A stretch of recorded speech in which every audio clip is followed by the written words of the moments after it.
Yes, what's up, people? Welcome back on the channel, and we are back again for another Matchday Rewind show.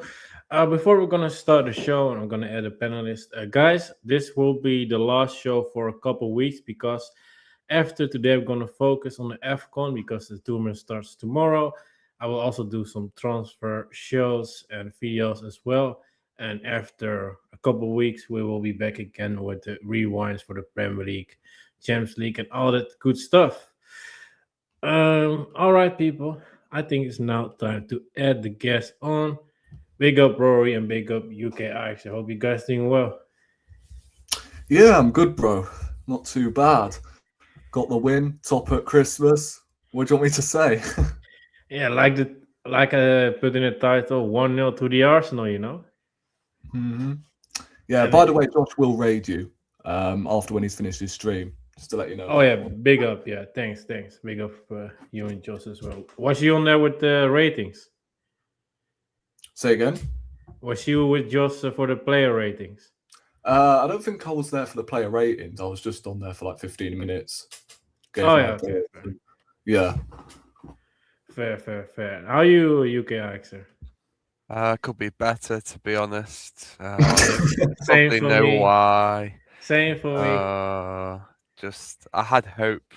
There's something about football this season that red cards don't seem to make as much of a difference to the game as I thought they did. It's something weird with football going on.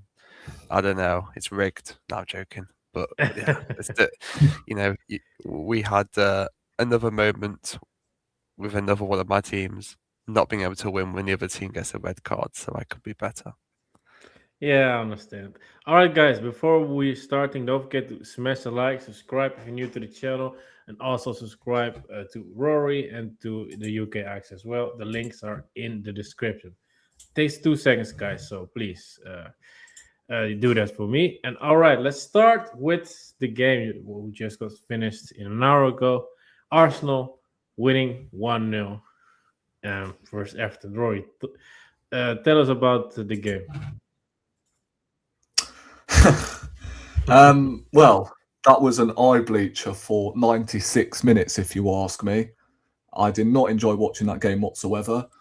Although I don't think we were necessarily threatened throughout the game, but I just think the frustration lied where we were just missing careless opportunities and players were just making dumb decisions in the final third. So for me, right, although the performance wasn't great, I don't think it was awful by any means. As I said, I just think it was down to, game management and, players in the final third. I thought certain players did play well. Unlike last week, I couldn't think of many standouts, if I'm being honest with you, against Wolves. But this week, we did very well to grind out a result away at Everton because that's a ground that we never seem to win. Like the last 2 times we've gone to Everton, we've actually only won twice, at Everton. And then I think over the years under Mikel Arteta, we've either lost or we've dropped points. So this has always been a banana skin for us. And the win was all that matters, but at the same time, our ruthlessness in front of goal is a worry for me. I thought, despite Everton not proposing anything, basically, I thought we did get away with a couple of decisions, including that bloody penalty, which I'm not going to lie, if that was against my team, I would have been fuming. I don't really want to hear Arsenal fans complaining that there's any conspiracy theories regarding referees, etc. Because we got away with one there. I thought it was soft, but at the same time, you see them given, and it's nice for a change that we actually got the rub of the green on that one because I thought again we got away with it. But apart from that, in terms of the players that played well, Raya I thought was excellent despite him not having anything to do pretty much. But his handling, his distribution was excellent all game. I thought the defence, Timber, Saliba, Nkapie and Calafiori, I thought they were decent as well. Although Saliba had a couple of moments here and there. Subamendi was probably one of our worst players, if you ask me. I just think this is why we need to prioritise midfielder, because I think, not to say Subamendi is not a good player, but I think we need someone like who's a different profile to what Subamendi is, because he seems to get bullied in these sort of away grounds. And yeah, I wasn't really overly impressed with Subamendi today. Declan Rice was excellent again, like he's every single week, especially in the second half. I thought, again, covered every blade of grass. On the ball, I thought he was excellent. And, like, let's just have it right. He is the best midfielder in the world right now, along with Vitinha, hands down. Like, he's not going to cry, whatever, but listen, this season, him, Vitinha and Pedri have probably been the best midfielders in the world right now. So far this season, anyway. Odegaard frustrates the life out of me. I'm not going to lie, right? When it comes to players in transition, Odegaard's got to be the worst when it comes to threading them through balls. When he had that attack, when we had, I think, was it 3-on-4, something like that, playing Gyökeres, and he probably makes it 2-0. What does he do? I don't even need to fucking speak. If I speak, I'll be suspended for 6 months.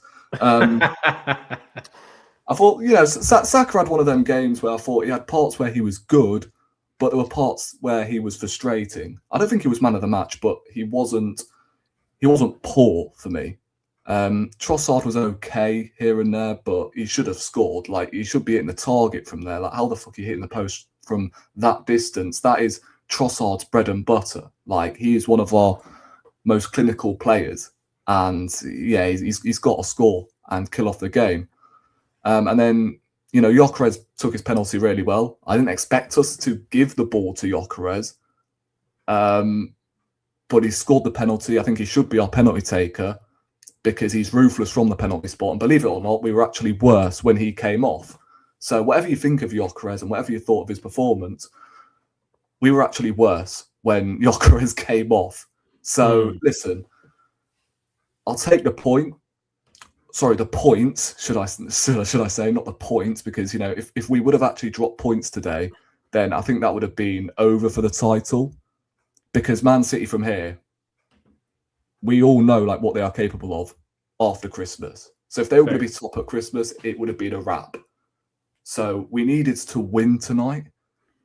But again, these performances need to improve, because, yeah, we've not been inspiring whatsoever when it comes to attacking. Like, if that was Man City, right, in the second half, they would have killed off the game. Like, Saka had an opportunity, Trossard, likewise, Subamendi hit the post. Like, Man City finished at least 2 of them chances, and they win that game 3 or 4-0.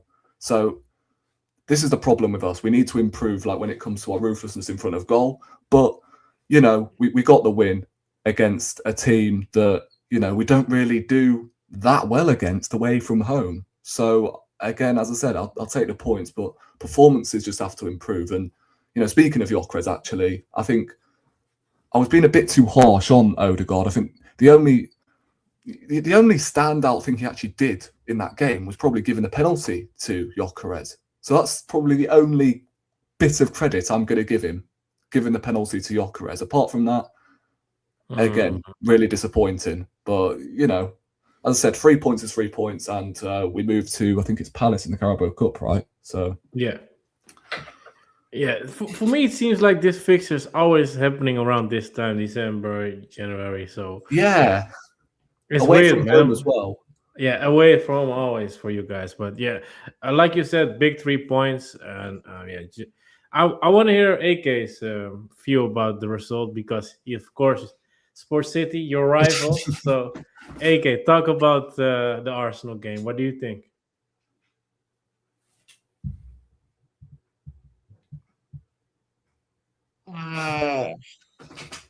Let me start with this. It was an absolute snooze fest.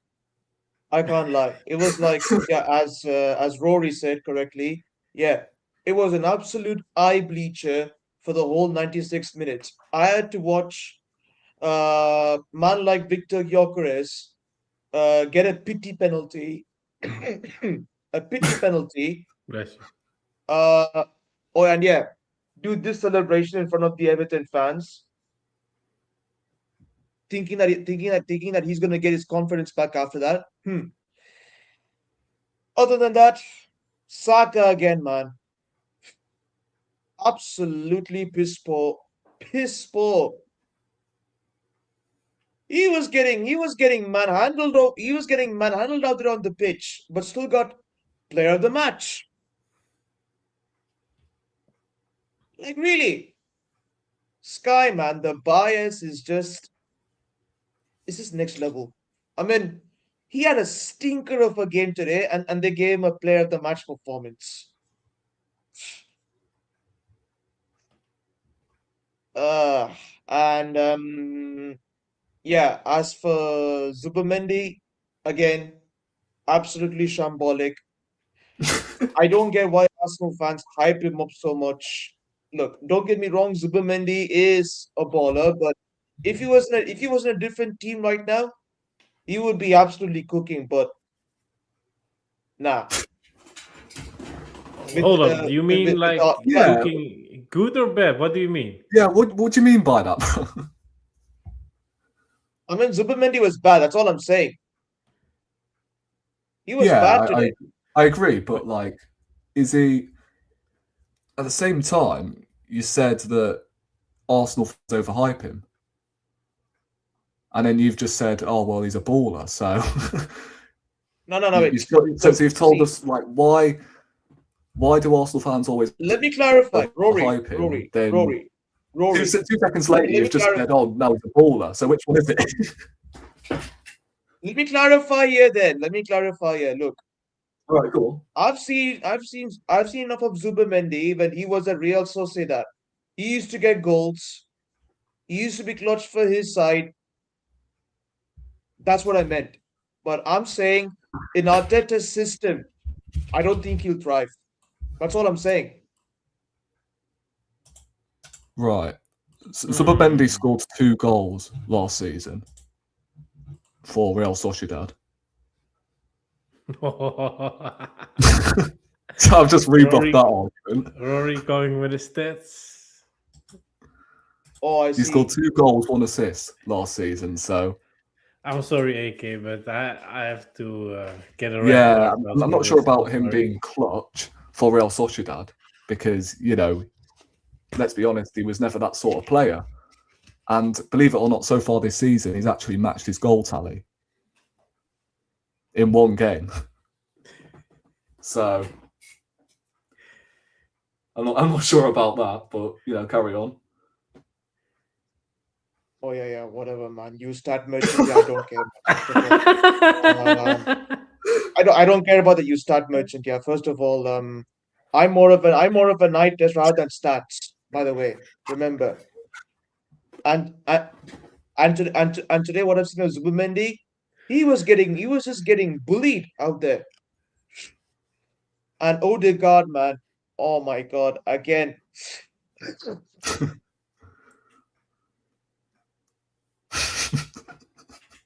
Again, this guy loves to slow down the game so much that he has to resort to the typical passive haram ball style football. Again,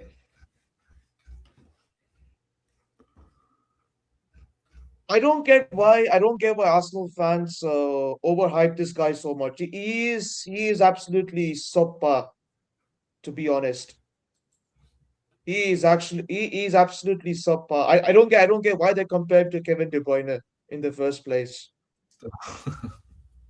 That guy, shambolic. People who do that are crazy. Come on, he's nowhere near KDB. Well, you know, that's our fan base, isn't it? Well, most of them on Twitter. Yeah, that's anyway. your fan base, Rory. Some of Yeah. them are just tapped. Question for you, AK. Is there midfield of City is close to Declan Rice? What, Man City midfield? I wouldn't say. Yeah. I mean, Right now. Based On off, form. right form. now. So no Set Rodri, of the course. with no Rodri, I think we're doing really well, to be honest. Nico Gonzalez is stepping up. Bernardo Silva, even though he had a couple of stinkers, he's actually started. He's actually started to look mint again. And Turkey Reinders. Turkey Reinders are again building up that chemistry again, which is a good But sign. is there anyone which close is to really Rice? Yeah, is there anyone that is on par with Declan Rice right now from your midfield? Yeah, on form. I would say Reinders and Cherky with Rice. I think they're on the same level. If you ask Man me. said Reinders on the same level as Declan Rice right now. Yes, you heard me. You heard me say it. Days, you're rage baiting. You are rage baiting for sure. What have I just heard? I don't think Reinders has been your best midfielder this season.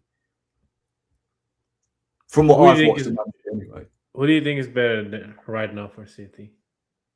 For me, I'm telling you, Rodri's still better than Rice. Rodri's still better than Rice. Even though he's not playing, obviously, but that's not the question though.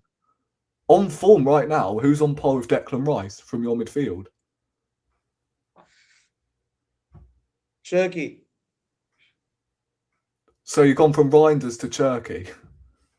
The thing is, Cherky doesn't play. He doesn't play in the same position as Declan Rice. Yeah, you cannot say Cherky, my opinion. You can't. It can be Reinders, Gonzalez, whoever, Bernardo Silva maybe. You can't just say. I would say Cherky. You can't go from Reinders to Cherky and then. You just can't do that. I was just rage baiting, mate. Just purposefully. I knew you were rage baiting. I was just purposefully doing that, mate. I was just purposefully doing that. This guy, But UK actually, what do you think of the Arsenal result? The best part was being able to fall asleep after 5 minutes and then wake up 89th, kind of. What did I think of it? I don't think much, to be honest. I don't think much at all. There were only 2 big chances created in that game. Everton expected goals 0.2, 35% possession at home, so Arsenal basically dominated. And the only goal that Arsenal scored was from a set piece. What a surprise. Just typical Arsenal. There's not much more to say than that. Sorry? Set pieces? How is that a shock to you? We've not scored from a set piece since Bayern Munich, but in the Premier League, we've not scored a set piece from Burnley. A penalty is still a set piece at the end of the day. Yeah, but you're acting like it's a shock, basically. No, it's not. I wouldn't say it's like a shock not to. I would just say it's like a typical Arsenal. There's a corner in the game, they score. There's a penalty in the game, they score. Like the amount of times that this season as a whole that's happened, like that's just how Arsenal are as a team. They're not really. When you don't like turn on Arsenal and go, oh, I'm going to watch a good game of football here, do you? No person does that. You don't turn on the old Sky Sports and go, oh, game of the day, definitely going to be the Arsenal one. So, I didn't really expect much. To be honest, I kept more of an eye on the Leeds game, which we'll talk about later. But for Arsenal... Hold on, which team were Leeds playing? Crystal Palace, I think. Hold up. 3-0, yeah. You picked Leeds Palace over Arsenal Everton. Oh my 100% any day, man. There was literally so many more goals. It was a much better game. It's not a red card because look. Yeah. Look, it's not. I get we're boring, but like. What? It's boring. I knew it was going to be a boring game. when you think about it, when rival fans say we're boring, they're still going to tune in anyway because they want to hate I us. don't tune in. However, if you don't like Arsenal, if you think we're boring and then you don't want to watch us, then fair enough. I watch the Premier League for the on second entertainment. thought, it's actually it doesn't really bother us as Arsenal fans really because like if you don't watch us because we're boring, then fair enough. But if you're then making out we're boring, but you're still going to switch it on anyway, like I didn't switch. I switched it off after about 5 minutes when I knew it was going to be that kind of football. To be honest, I cannot stand the way that Arsenal play. Personally, it's just not enjoyable football at all. Leeds have always been a team that provided entertaining football in the Premier League, especially under Bielsa. Under Farker, it's not quite as good, but it's still better football than what Arteta plays. No. Yeah, true. It's still better football. It's still better football. I mean, you're laughing at it, but I think it's completely true. And Ake, as he said, he agrees with me. Daniel Farker and Sean Dyche play a better brand of football in the Premier League than Mikel Arteta.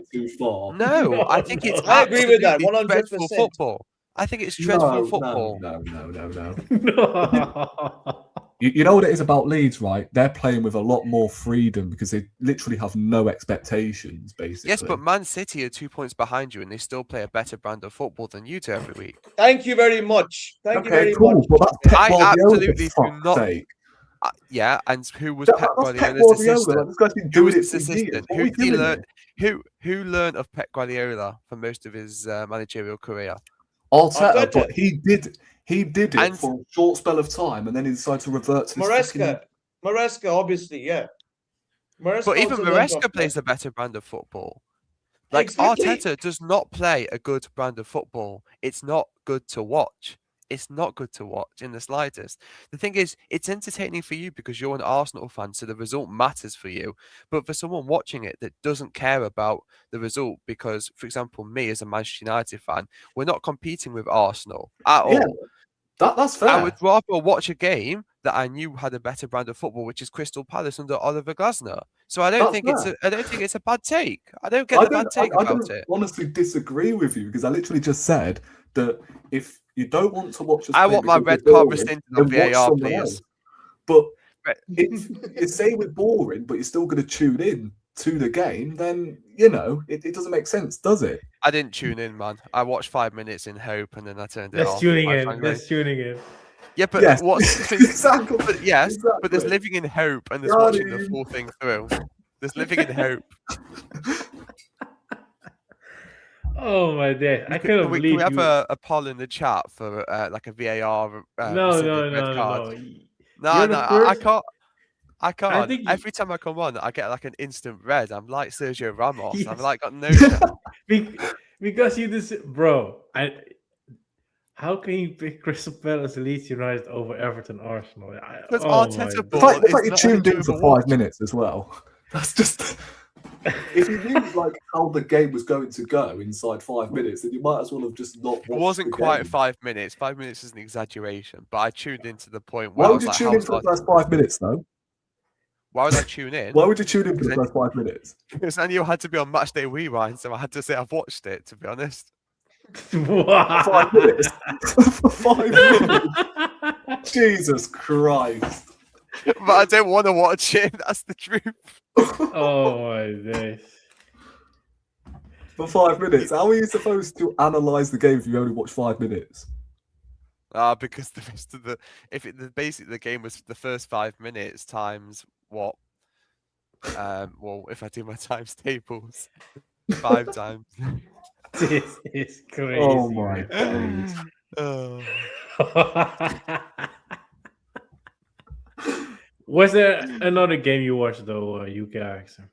Yeah, I watched the rest of them. To be honest, it was just that one I couldn't stand. It was basically it was the first 5 minutes 18 times over. It was the same brand of football. Yeah, we get it. like it's just how it is with Arsenal. I don't think it's like a bad take to say that. It's not enjoyable to watch as a footballing spectacle. And I get you're a fan, but realistically, Rory, I've got a question.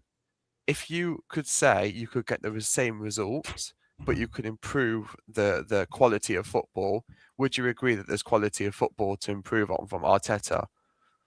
Yeah, I've always said that I don't really rate Arteta's style of play right now. I don't Yeah. even rate his game management either. I think he can be very naive at times. Sorry. So would you rather win the Premier League playing this crap brand of football, or win the Premier League playing a lot better football? Like Pep Guardiola has made his Premier League wins, about playing his brand of football, that kind of, ex-Johan Cruyff, total football in a sense. Not quite total football, but his way of playing that he's taken through his career. That a lot of people like, It's that mixed kind of entertaining games. With City, they're going to create chances. They're going to be interesting around the box. They're going to have technical players. Would you not rather be playing like City than playing like you are right now, winning the league? Yeah, of course. Yeah, exactly. But at the same time, like I don't really care how we get over the line, whether we play this brand of football or if we play this expansive, attacking. We're battering every team every single week. I don't care. Just get me over the line. Yeah, that's why I said 1-0 to the Arsenal in the title, Yeah, exactly. Like, I'm pretty sure like every single fan is in the position. Like, say if Ajax played crap, but they still got over the line with a title or a Champions League, whatever. We would never play crap. How dare you? We would No. never play Like, that brand of Arteta ball. Again, hypothetically, right? Hypothetically speaking, if you would have won the Champions League again, or if you would have won the league playing the way we do, then would you take it? I don't think they'd let it happen, to be honest. We have too much pride in ourselves not to play that kind of football. It did, but he was asking you the question, would you take it? Yeah. Would I take it? I would take it, but it would never happen. With Arteta, it would never happen because the board at Arsenal are happy with that kind of because the board at Arsenal are happy with that kind of football every single week. When we play in Ajax, there is a specific way that we have to play, and even if we win, a lot of the time the manager gets a lot of criticism for the way that we play because there's an identity there of playing a specific way of football that's been with Ajax for many, many, many, many years, and it's part of the identity of the football club. So there's a specific way that we are expected to play. So it would never get to the point where we're playing that kind of football every week because the fans wouldn't accept it. Playing crap football and win a league title? Yes, of course I'd take it, but it would never happen. But it would never happen. Okay, cool. Heidegger got part of the reason why our manager got expansive football and winning a league title isn't going to happen. So how do you expect me to answer that? Well, it did happen many, many times. Many times playing expansive football with Ajax. But let's keep to the Premier League. No, I'm talking about Arsenal. Arsenal? Yeah, I mean, Invincibles, you're known as defending and being boring. The amount of 0-0s in the Invincibles was incredible. Yes, but we still won a league title and lost precisely. But people remember the Invincibles for playing good football. Sorry, what are we doing? What? Can you say? The Arsenal Invincibles. Are you saying the Invincibles did not play good football? I mean, they literally were the team that got a lot of draws in that season. If you look, but that doesn't mean we played for every fucking draw. Well, you went into a lot of games hoping that you didn't lose, so that mentality was out. No, we didn't. What are we doing here? You did. What are we doing? Under George Graham, yeah, maybe. But under Arsene Wenger, no, we didn't. That's why we had shit defenders back in the day. And we were built on flipping strikers. I never heard somebody say Arsene Wenger is playing for the ground. The Invincibles did not play to... Nah, bro, what is going on? What are we doing here? How have you not got a red card, by the way? Yeah, you're right. Jesus Christ. Second of this year. I feel like I'm the fucking fourth official or something. I need to remind this guy to get his flipping cards out when it's necessary, Jesus Christ. Can't believe what I've just heard. But Michael, I want to say this. Arsenal today just caught life. If if they weren't given the pen, like literally, Saliba just grabbed hold of his shirt, kicked him in the ankle, and the ref didn't even the ref didn't even give it a penalty. My God, they didn't even give Everton a penalty. That was shocking. Sounds familiar, that, doesn't it? You know, the Rodri handball. Oh, you want to go there now? Oh, Yeah. You want to go there now, Rory? Yeah, You want to go there now? You have had the tendency of getting away with VAR decisions, so let's not even go there. And Liverpool fans No. Yes. Listen. Yes. Don't play the VAR game. You got away with so many decisions. You got away with so many decisions. When? Last season. Last season? Last season? Are you taking the piss? Which ones? The one time that Partey just the one time Partey just tackled Rodri to the ground and he just hobbled off the pitch injured. Partey should have got a red card. No. What about that? Are you fucking kidding? What about that? What about that? Exactly. That so was don't just waffle to me. Together from a corner. What are we doing here? Rodri just tumbled down like a sack of spuds. Yeah, that's because Havertz pushed him, and then after that, Partey broke his knee. And what did Haaland do to Partey? What did Haaland do to Partey in the last minute? Oh my what did Partey do? What did Haaland do to Partey? I think it was Partey anyway. What did Haaland do to Josh, if you're free, I've sent the link to you. So if you're free, join, bro. I think he's actually poorly at the moment. That's what he told me anyway. Okay. So I'm not sure. Okay, no problem. So Partey should have got a red for that. Partey should have got red for that tackle last season. But no, he got away with it. What are you talking about? There was no tackle. What are we doing here?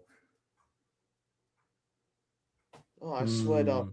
Again, but anyway, apart from that, whatever. Apart from that, which other decisions we got away with last season? Please tell me. Here we go. Here we go.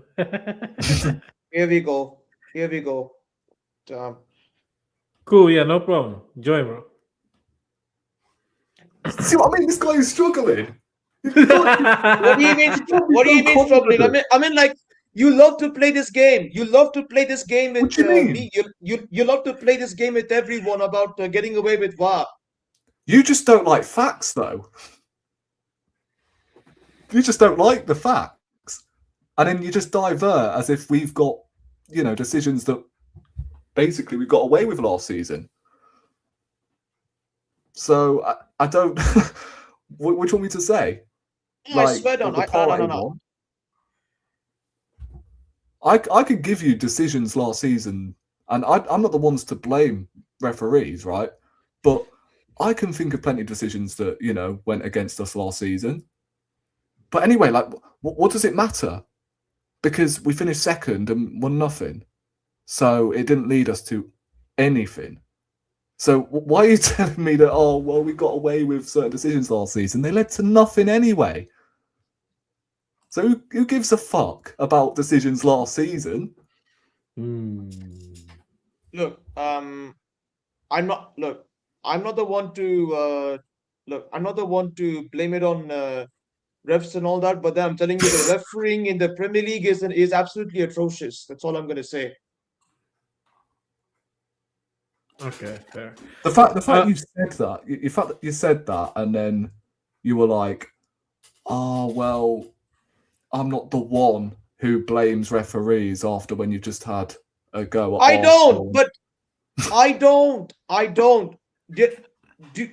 Do you ever see me comment and waffle about refereeing decisions? No, I don't. You've just did. You've just done so. Never mind. You've just done so. Like Oh, 5 minutes ago. we need to tell the Arsenal City game soon, man. Soon. Oh yeah. I was actually going to compliment City in this show, but now all I'm getting is flipping vilified here. Well, my club is anyway. I was going to compliment City tonight. Yeah. There was a Wait question until you though. got points eventually.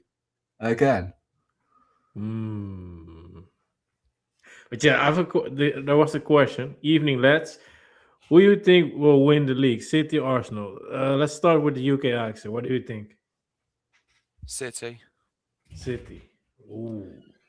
I think City after Christmas will obliterate Arsenal, and Arteta will get what he deserves with the footballing gods to not win.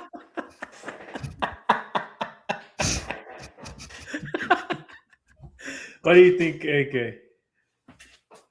I think it's City, my club, obviously, with the way we are playing right now, and we're just 2 points behind Arsenal again. And Arsenal definitely for sure. Arsenal definitely for sure. They are gonna crumble. They are gonna crumble. I can see it. Yeah, thanks for joining, Josh. What do you think? Who's gonna win the league, you or City? Mate. Oh yeah, Michael. First up, big up having me on, man. By the way, No problem. AK, you're a waffler, mate. You are a waffler, mate. What do you mean I'm a waffler? You're a No. waffler, mate. Answer the question. Answer the question right now. Who's gonna win the league? No, I want to go back to what you said about Arsenal last season, please. Yeah, bro. What the fuck? With the red cards. Yeah, bro, Michael, get the red card out for AK right now, bro. This guy's a fraud. Again. This guy's a fraud, man. Oh, This guy- God. Josh, Okay, what- yeah, why- at this time, and then he should me a red card. That's what I I remember mentioned. hearing, like- That's what I mentioned about the Rodri injury. That's what I mentioned about the Rodri injury. That was intentional. No, it wasn't. This guy's a fraud. That was literally intentional. Nah, it AK, intentional, man. How was it intentional when Rodri got to the ball first? It was intentional. What did Partey even do? Partey didn't do anything. Oh my god. And Oh furthermore, my like days. Josh, you were hearing this as well. What is this disrespect about the fucking Invincibles as well? Oh yeah, boy, guys, come on, man. The fact we No, man. didn't play to win games. Like, what are we Wait. doing? Has the gentleman in question, has Ajax ever done the Invincible before? Yes. You have? Yeah, we have. Okay, that's fair. Yeah. Invincible brothers. Let's go. We've also won 4 Champions League, unlike Arsenal. All right, come on. All right. Why We've is also fucking never me getting played involved here? Football that is so hard to watch, as Rory described it, even is about his own club, bleaching Look, his eyes. I don't want Yeah, to but talk what about about the Ajax Invincibles, because aren't we? I don't want to talk about Ajax because it's a Premier League show. But last season we were playing horrible, so I would not agree with that. Oh. Oh, here we go. We were playing horrible, but I'd still say it was, Civil War, more mate. Civil entertaining War. than Arsenal. Having been to the games, I was more entertained. Like it was entertaining. Sometimes it wasn't great result-wise, but it was entertaining.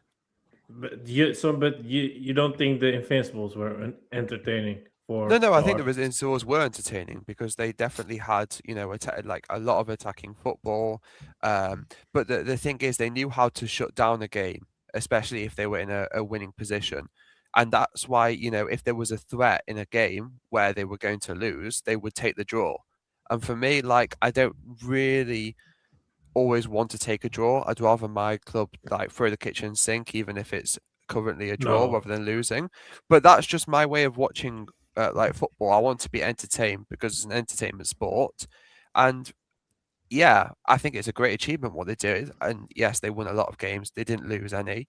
And the game management, yes, was probably, I mean, I wasn't born, but the game management was very, very good. But at the same time, taking a draw rather than going for the win. This is, I don't know. So wait, UK Ajax, yeah. Let me ask you this: would you rather play the way how you're saying we're playing, but say if we won the Premier League, or would you rather play entertaining football but win nothing? I mean, ideally both, but obviously I want trophies. That's the thing, especially for Ajax. Yeah, Yes. sorry, both. And United. Yeah, both. United haven't always played Oh. good football, to be fair. I want to keep away from Ajax, as Dantrum said. Yeah, Oh, okay. because Man Josh United. asked the question. With United, if we move over, okay. United haven't always played the most amazing football, I'd say. So coming from that, that perspective, it's more acceptable to play more like what Arteta did, especially under the Ole Gunnar Solskjaer days. Then yes, the football was terrible. It was not fun at all. It was very much, you'd go into an Arsenal, you'd go into a City game, and Ruben Amorim still does it now. He'll go into the game and he'll just play 5 centre backs. I absolutely despise it. I hate playing 3 centre backs. It's not entertaining, and sometimes I watch a result and it's like not an entertaining game, and it doesn't actually give me the same level of satisfaction, I'd say, than we play expansive football and we actually open up a team through being entertained by fast players. Like the only entertaining players we have at the moment are Bruno if he plays a good ball, or Ahmad. But apart from that, Casemiro's very, very slow, sometimes takes too many touches on the ball. You've got Maguire who does the same thing. It's not that entertaining. So I'm not a big fan of it, but we're in a struggling position, so that's why we have to do it. But I don't like it. So that's the answer to your question.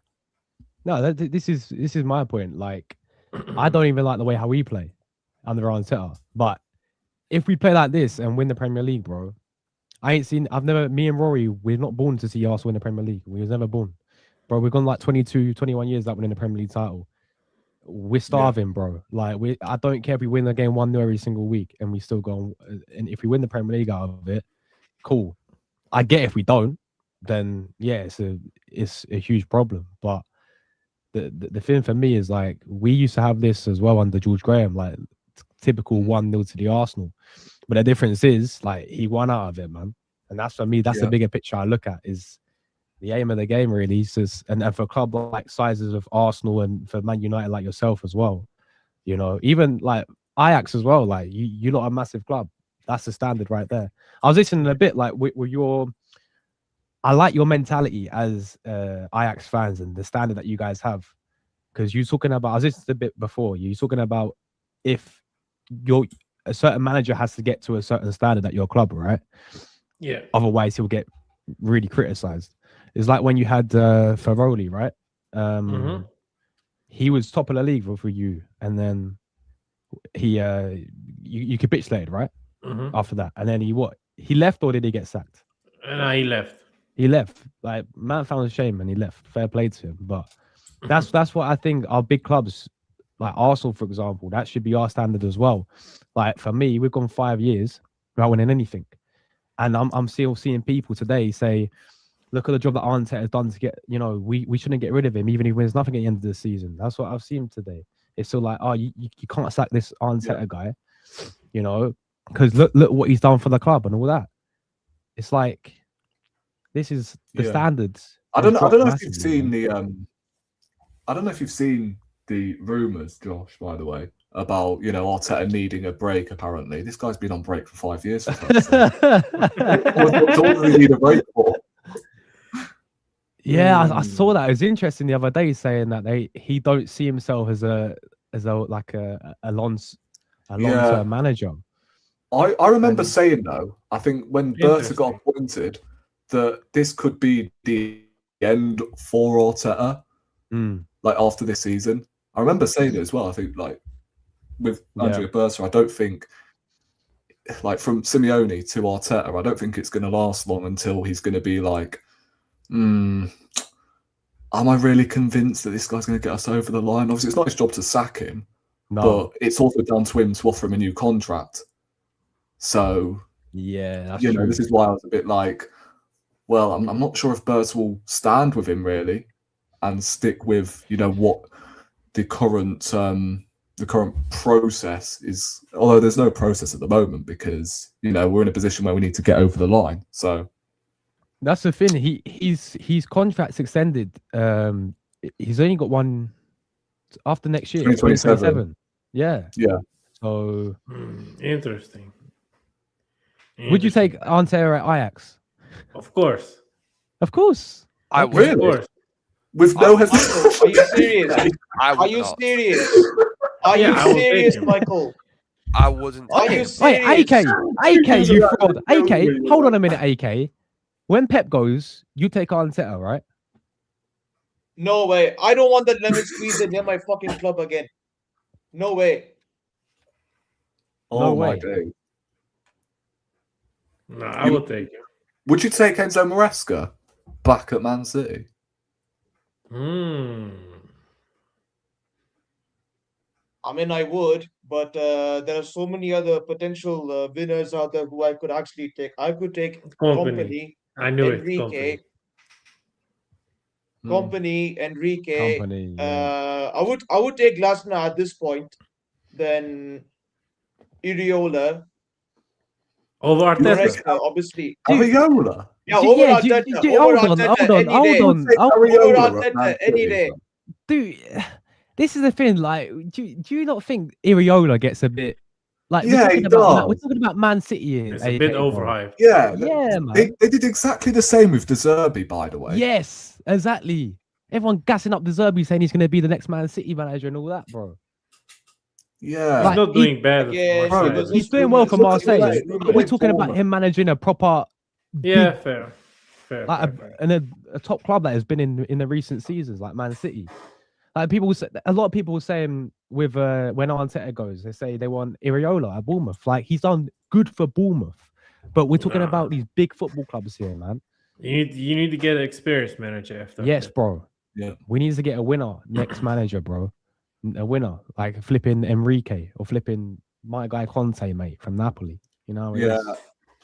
I would probably Definitely. take, if you want to go down the route of young managers, I'd probably take Nagelsmann. You probably get away with getting him from Germany because, again, like he's not really done a whole lot in the German national team. So I think they won't be too upset if we were going to go in and appoint him. Yeah.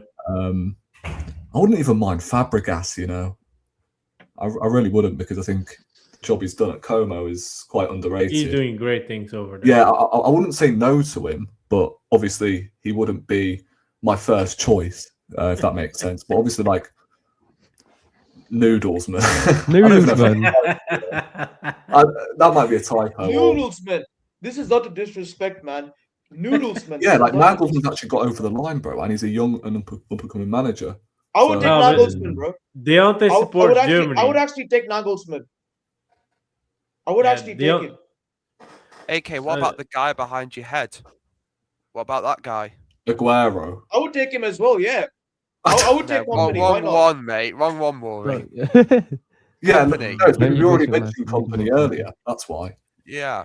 Don't you boys not think Man City is a miracle? Oh. Yes. Hey, big up. What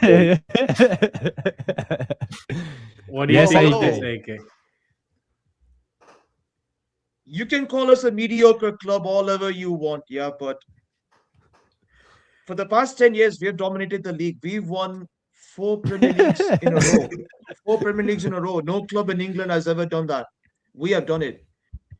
And second, we have won a treble and just 2 trophies to include with that. Yeah, the Super Cup and the Club World Cup, which of course a club like Arsenal couldn't do that. Doesn't exist. By the way, That doesn't exist. a club like Arsenal can't even win a flipping European trophy, mate.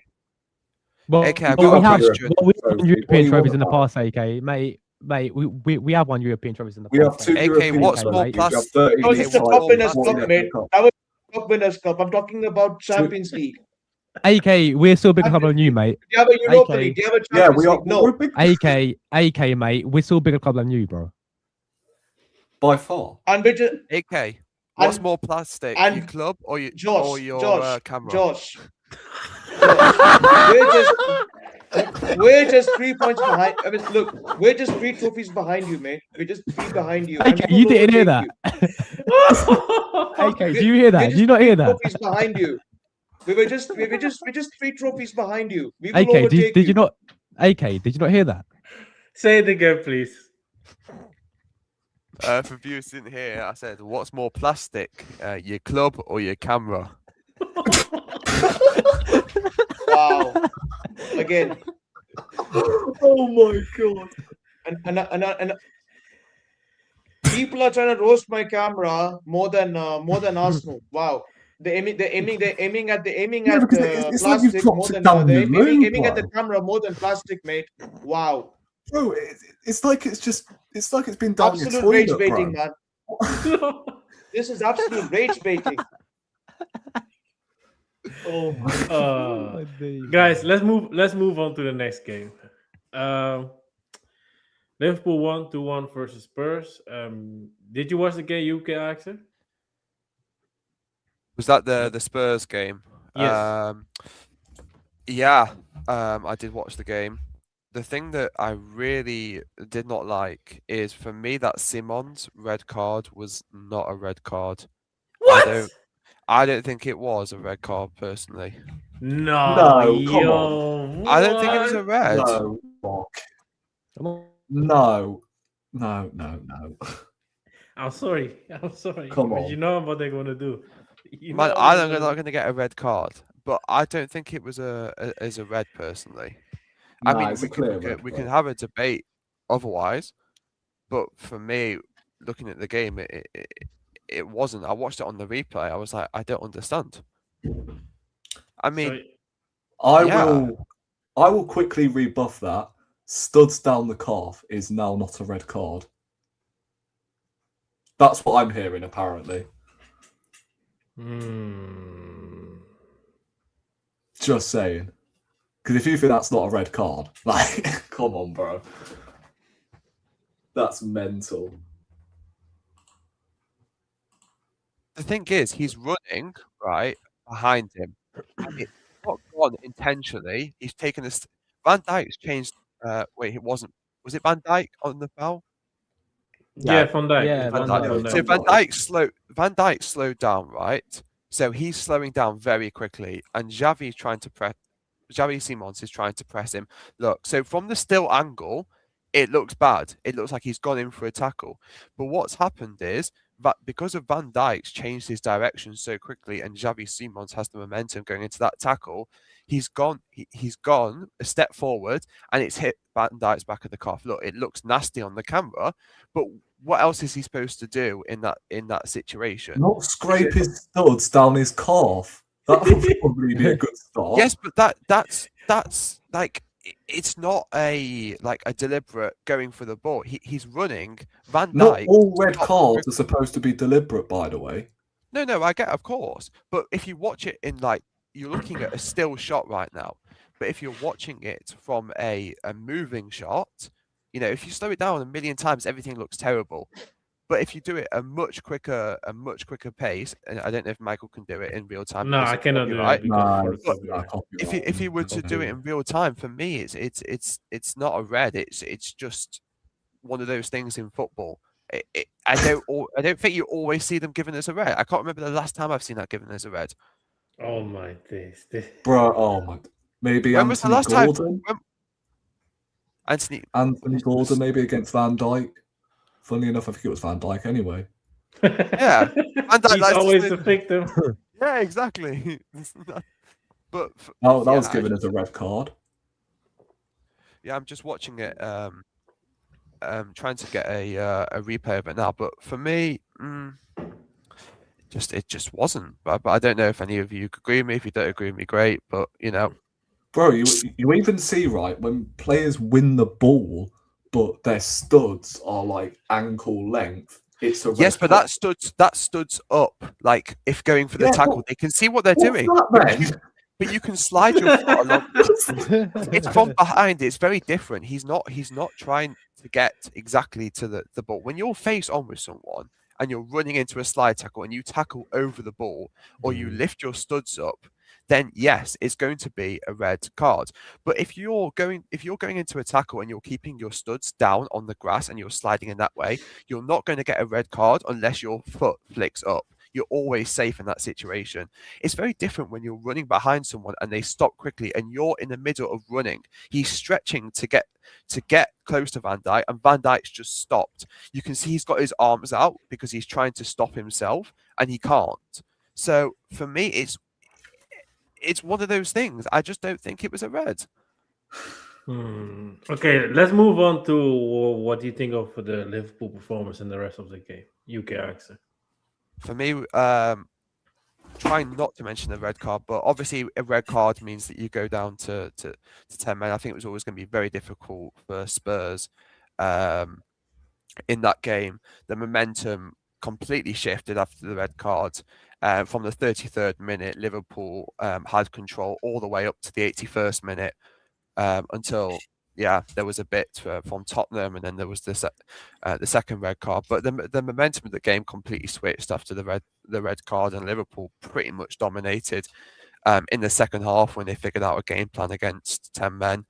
So I think the game was pretty much set and written after that.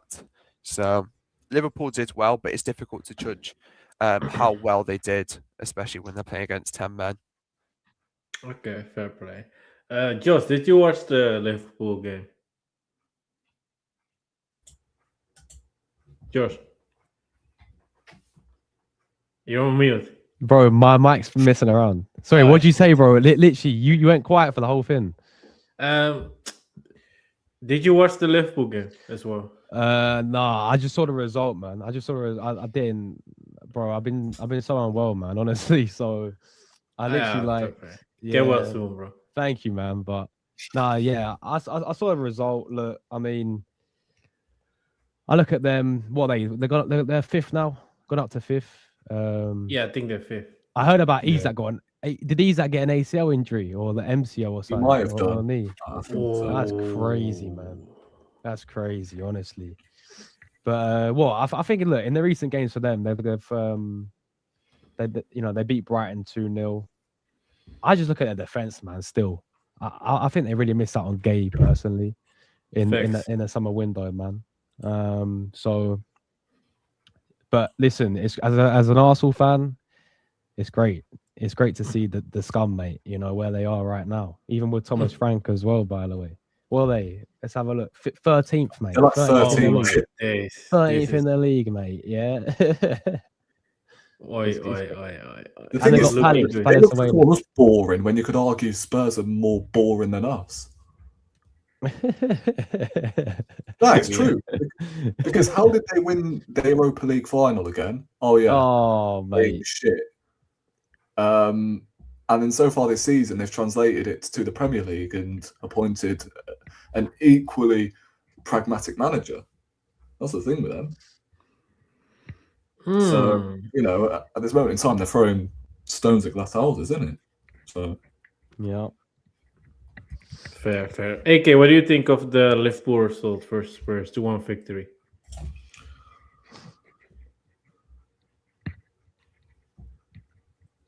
It was quite shocking for me that Liverpool with 9 men should have actually easily buried this game, but I'm surprised they were sweating it out against 9 men Tottenham. And look, obviously Wirtz again got it. Wirtz got his first assist. Can you believe it though? Yeah, Wirtz got his first assist. Isak got his first goal, but Isak just went down and he hobbled off the pitch with an ACL injury. So again, this goes to show that Isak is definitely an injury-prone striker, and I really don't understand why Liverpool went in for him. Like, you could have basically got Ekitike and a better striker, but Isak, no. Look, Isak is mainly injury-prone, and I hope he recovers. I mean, of course, look, I don't wish any injury on any player, but I hope he recovers. But yeah, man, but damn. Not gonna lie, that was the most boring match I ever seen, and especially Tottenham. Tottenham doing Tottenham things. So Tottenham doing Spursy things again. Yes, AK. I mean, Go on, mate. yeah, Spursy doing Spursy things again. I mean, Romero, man, that guy is seriously a hothead.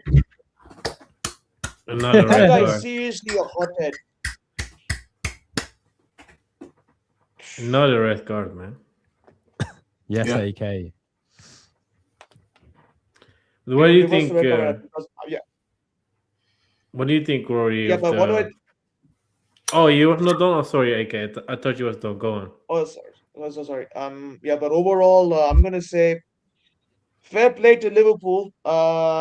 Even though they should have scored more goals, even when Tottenham were down 9 men, it should have been an easy game for them. But this goes to show that Slot is the ball fraud. He is the ball fraud. To be honest, he's the ball fraud. I mean, you have 9 men Tottenham, and you can't beat them. I mean, you have a 9 men Tottenham, and you can't finish them. Crazy. And he still won the game, so I don't see a problem with like, Tottenham were always going to sit back when they're 2 players down. So it's not that easy to score loads against a team that's sitting central and or however many. I don't know how many players behind the ball, but as many as they had on the pitch behind the ball at that point. So I don't think you can really expect that, to be honest, from Liverpool. And also, if you look at the substitutions, he took off Wirtz and Ekatike and Frimpong. I mean, 2 of them were due to injury. He was probably worried about injury, and so you kind of sit back in a game like that. You're not going to finish off a team like 4-1, especially that late on. It's just not going to happen. Fair. Rory, what do you think of the Liverpool Spurs game? Well, probably the first time I'm in agreement with AK,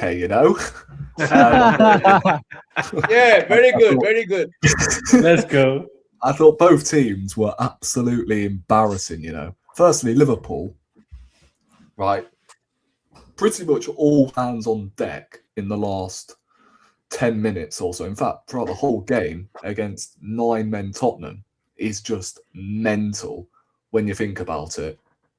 I mean, I'm seeing them bring on Robertson. I'm seeing them bring on Chiesa. Like, you would think they're down to 9 men. And Spurs, in all fairness, right, didn't even look that bad with 9 men. I think you could argue they were better with 10 or 9 than they were with 11 men, which is actually mental to think about. But at the same time, them 2 red cards were stupidity, right? Simmons, again, I don't see the hype in him anymore. Sorry to say it, but he's just shit. He's just not worth. He's just not worth the 70. How much did they pay for him? 60, 70 million. I mean, he's just not physically equipped for the Premier League for me. And then Romero, Jesus Christ. I mean, I will never get gaslighted into thinking this guy is world class. No, he is not.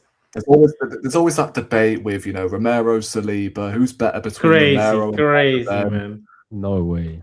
Let's just say he's shit and leave it as that. Yes, whatever, he's won trophies with Argentina. I couldn't give a hoot about Argentina. With Tottenham, yeah, he has the odd decent game here and there, but most of the time, he's an absolute bozo. Yeah. Like, he held 4 in the North London derby. In the Premier League, as far as I'm concerned, in big games, I don't think I've seen that guy perform well. Rory, who would you rather have at Arsenal? Not with them being Spurs, would you rather have Harry Maguire or Romero? I'm not going to lie, I'd rather have Maguire. I'm not even taking a piss. In I'd recent rather have form, Maguire. I'd agree. Because at least Maguire has some discipline about him. He's not a captain for me because we know how that ended at Man United.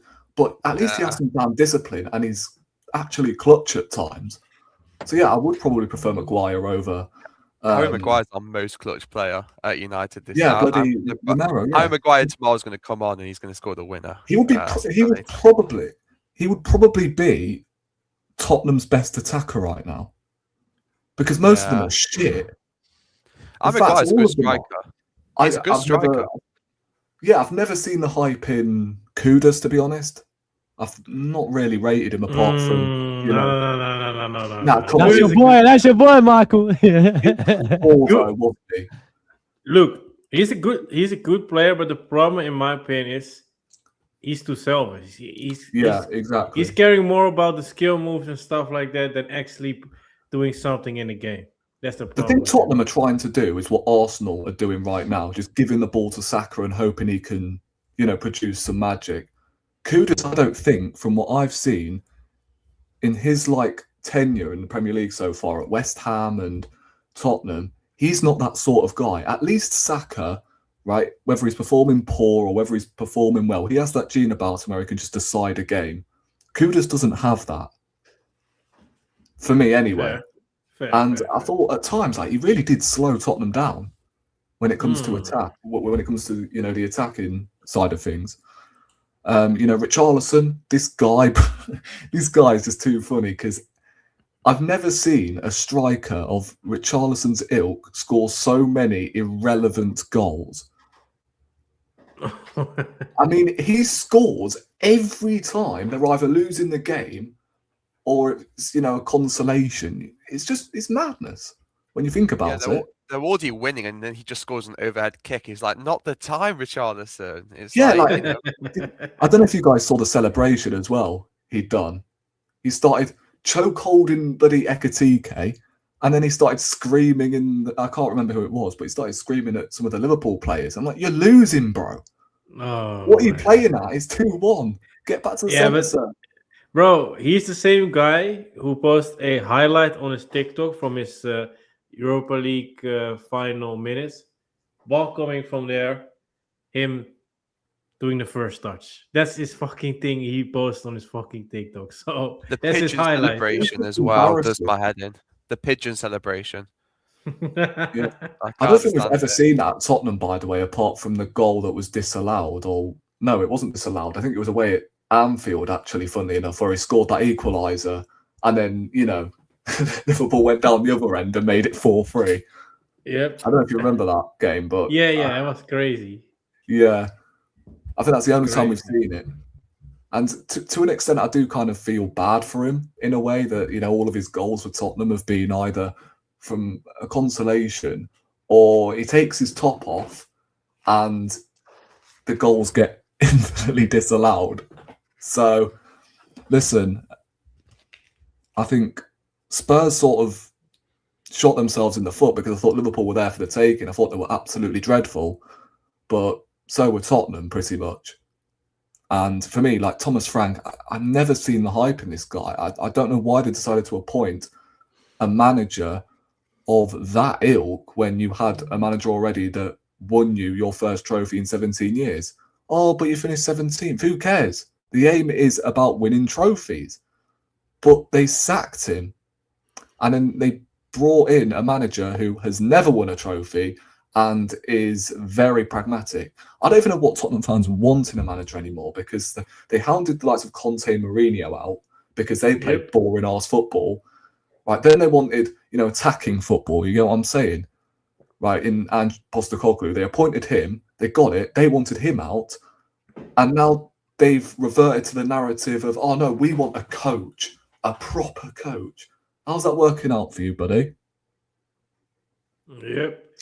You're like 13. Rory, do you want the stat for you to back up your point? In 115 appearances for Tottenham Hotspur, Richarlison has only scored 27 goals. Damn. For a striker. To put that into perspective, for Brazil, in 54 games, he's scored 20 goals. He only performs for the national team, it seems. His ratio is much better. And his ratio was a lot better at Everton as well.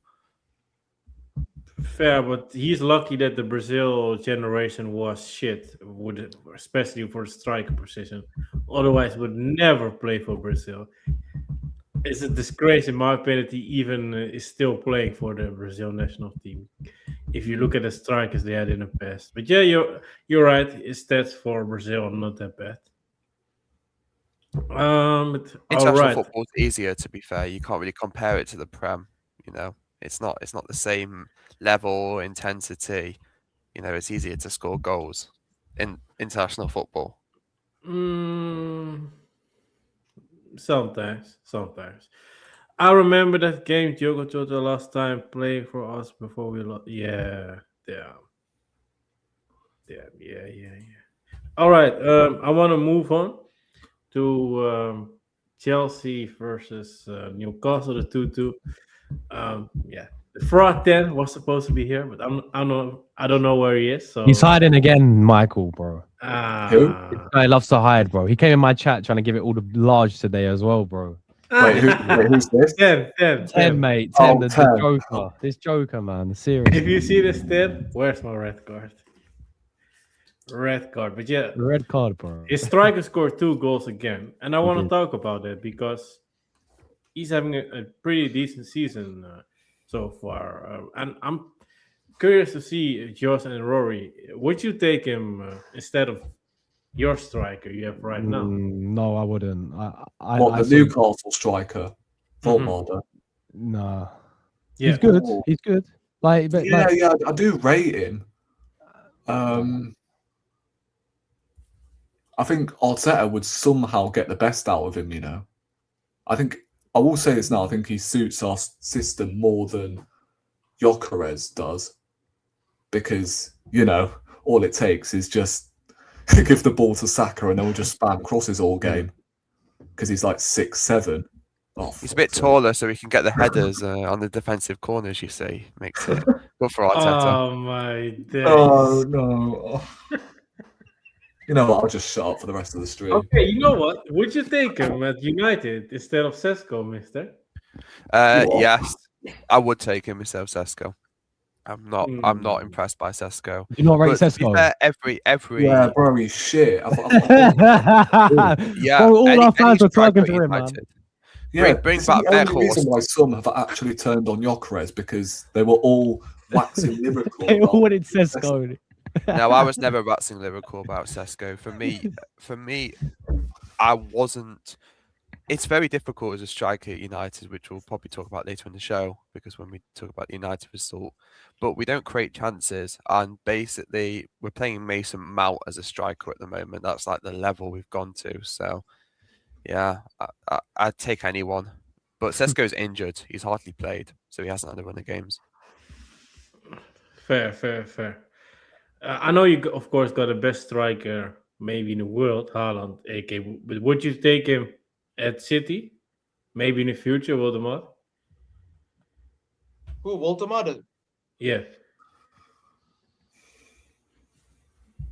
I would, and Haaland and Woltemade would be a deadly combo. Boy.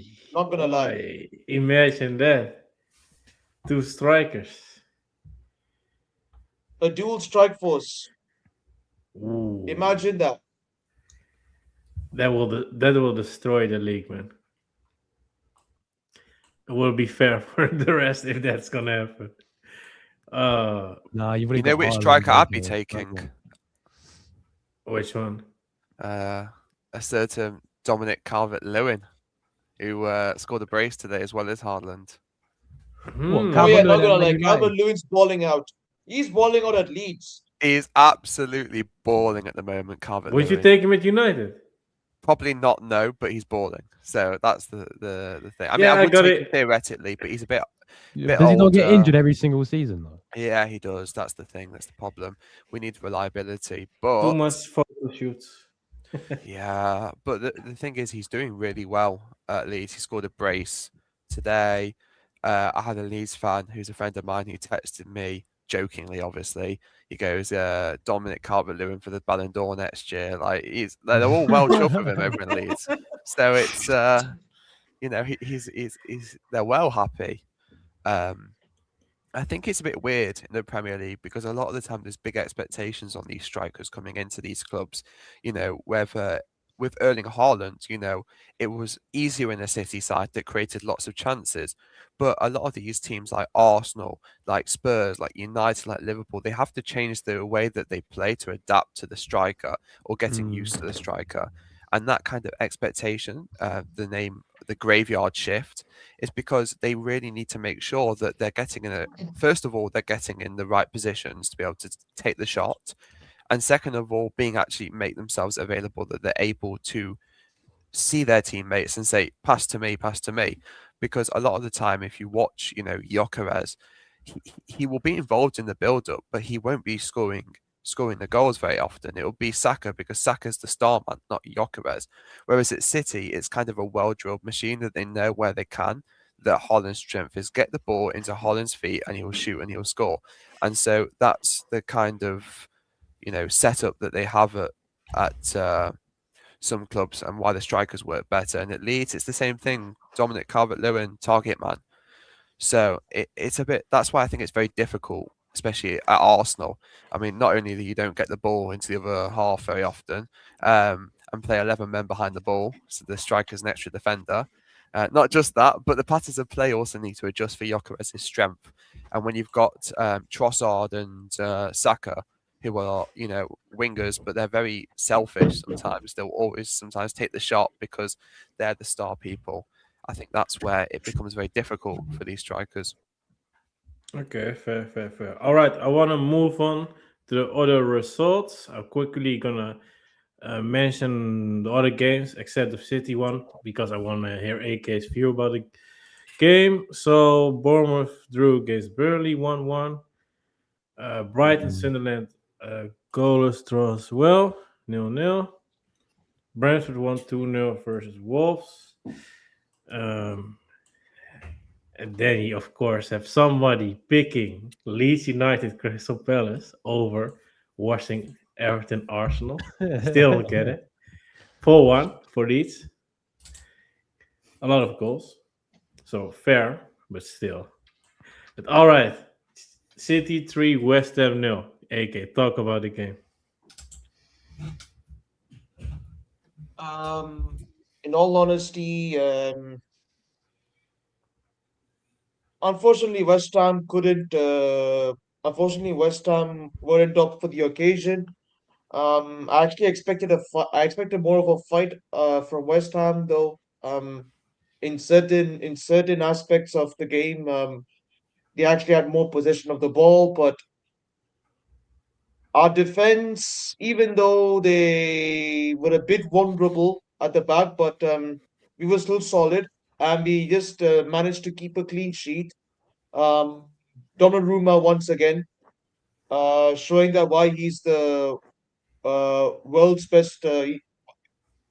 Donnarumma showing again why he's the best goalkeeper. Why he's one of the best goalkeepers in the world. Yeah, he made some crucial saves. I'm not gonna lie, and he cancelled out Bowen multiple times. But overall, coming to the attack, obviously, and yeah, when we scored our first goal in the 5th minute, that was when I knew the floodgates have opened. Fair. The floodgates have opened. And then followed by a Reinders goal again, well taken.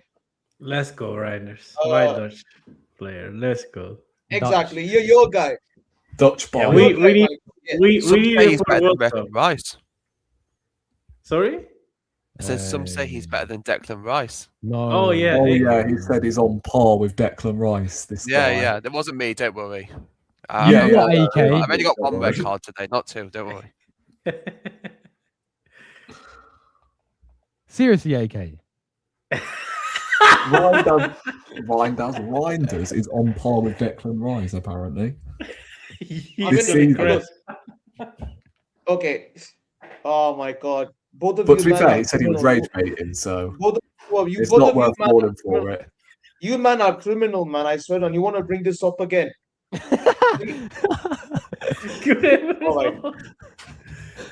All right. Fine. Listen. This topic will be brought up for another day. Yeah, but right now, let me just talk about the game. Fair. First of all, Reinders again with the second goal. Well taken. Areola, the goalkeeper, he had no chance of saving that. Again, West Ham again, absolutely piss poor. They couldn't save it. So that was an easy goal for Reinders, and then followed by another goal from Haaland, which was again a header, well taken, well taken header, and yeah, all I'm gonna say is it was I would say it was a comfortable win. We didn't even need to get out of first gear for that game. It was actually a piss easy game, I must say. We could have scored more if we could have scored more if Guardiola would have taken his chances earlier, but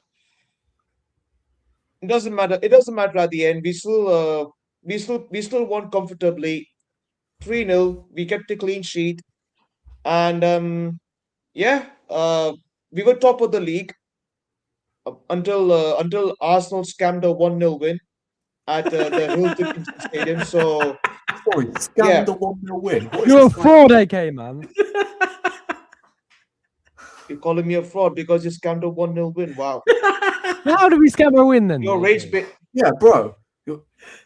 You're acting like you didn't scam a 5-4 win against fucking Fulham away from home if you want to play that game. No. We've all had them this season. I don't even know what you're on about when it comes to bloody, we got away with it.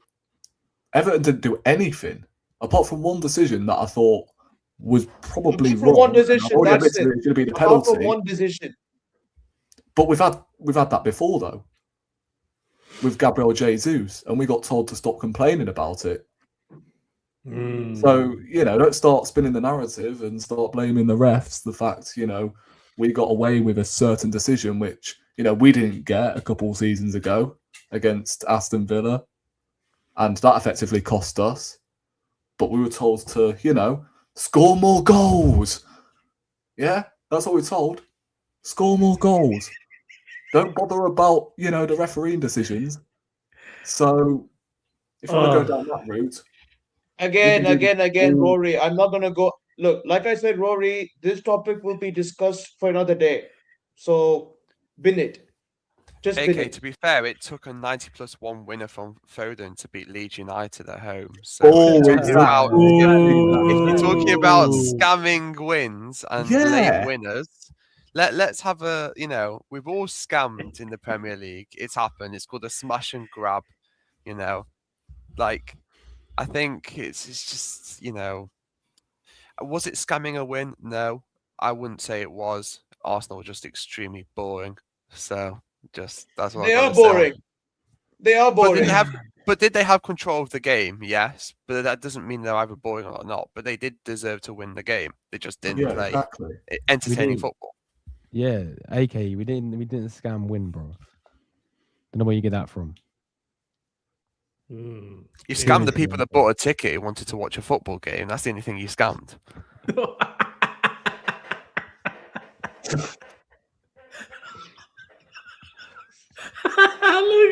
at AK. Jesus Christ. And I brought up the point earlier as well when you, man, beat Everton away from home, and then you got away with a dodgy handball decision that effectively cost Liverpool the league. So Yeah, don't exactly. start this crap.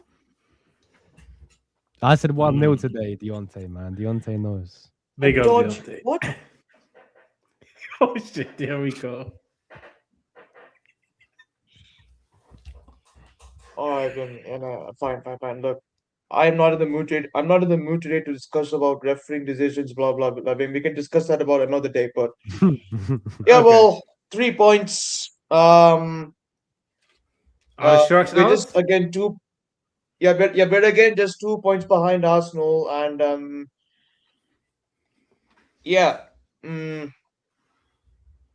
mean, it's good until December. So now the main thing is January. The main thing is the January transfer window, which obviously is the main key that we have to be looking at. I mean, and obviously we need a winger. We need midfielders. We need a winger, and possibly we need a center back. So that's where I think we're going to be looking at Mark A. In the winter. So No, the January. next Yeah, window. January. Okay. Interesting.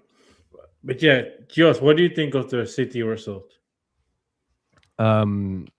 See, AK, this is where I give you credit, like unlike you do with my club, bro. Yeah, like you lot been playing well, man. Like you lot been getting good results in the last 3 games, I think. You know, Sunderland 3-0 win. Who's the other team you played the other week?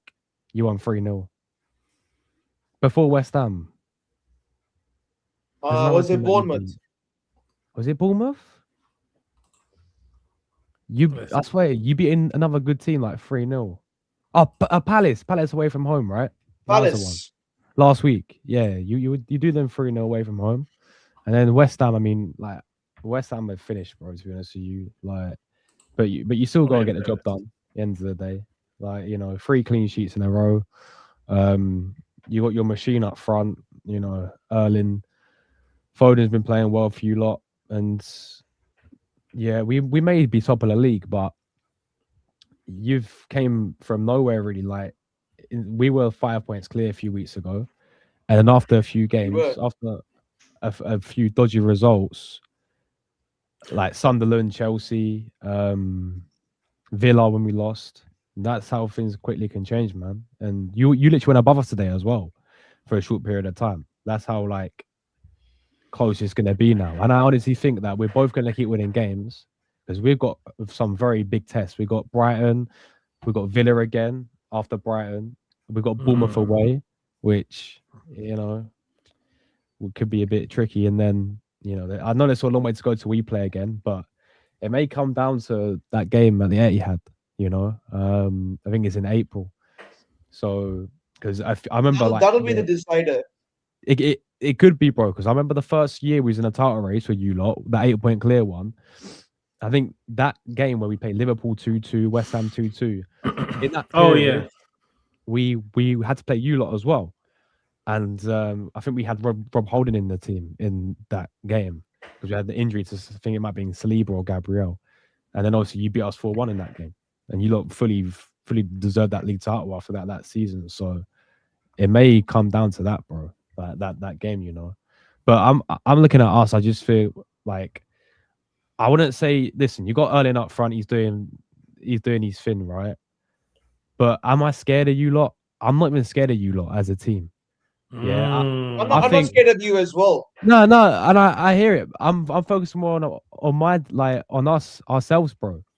I think the way we lose the league title is down to us, bro. At the end of the day, like it's down to you. Yeah, I agree with that. It's down to you.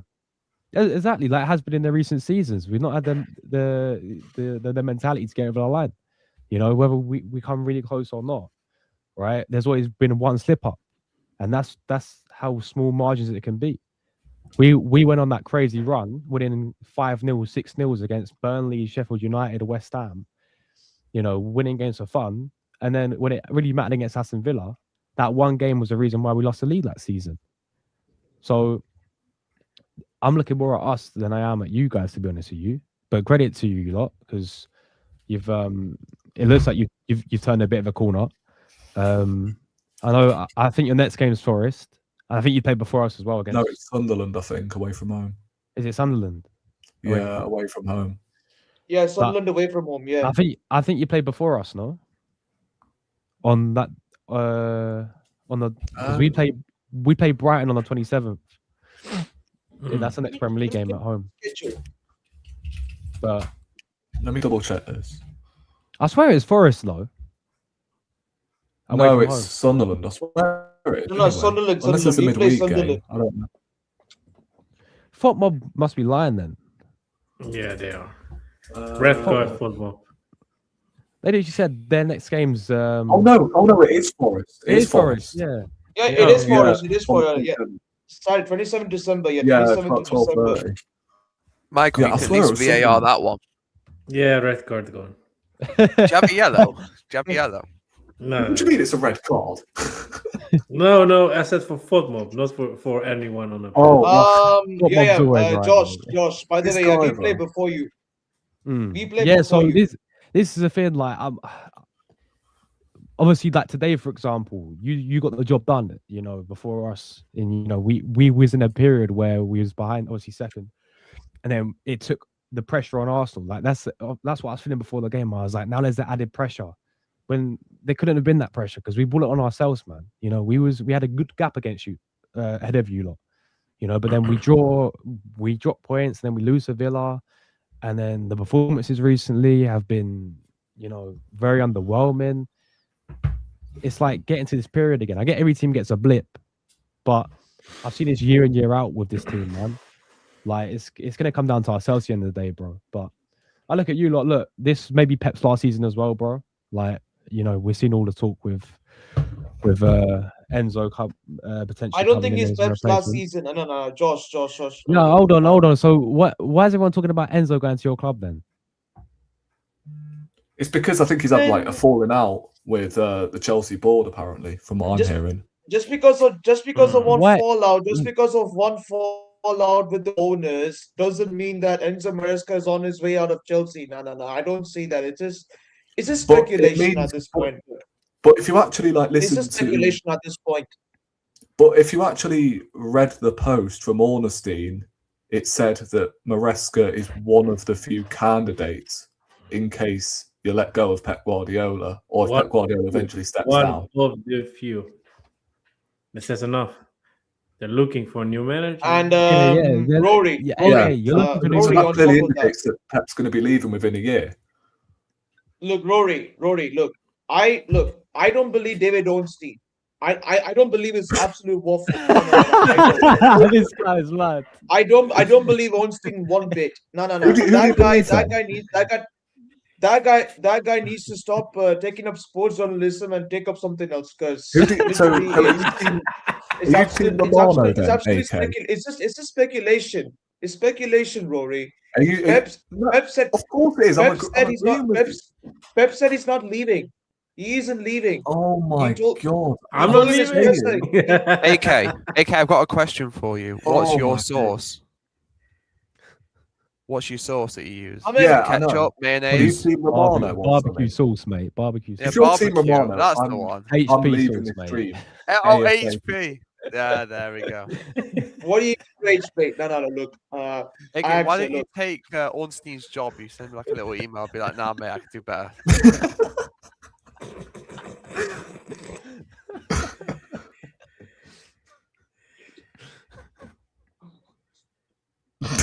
oh my god. No, look. Here we go, AK to the Athletic on a 7-year contract. Wait, so hold on, AK. Are you Team Romano, then? Just out of curiosity. No. I reckon Romano will do a better job than Ornstein. Oh please!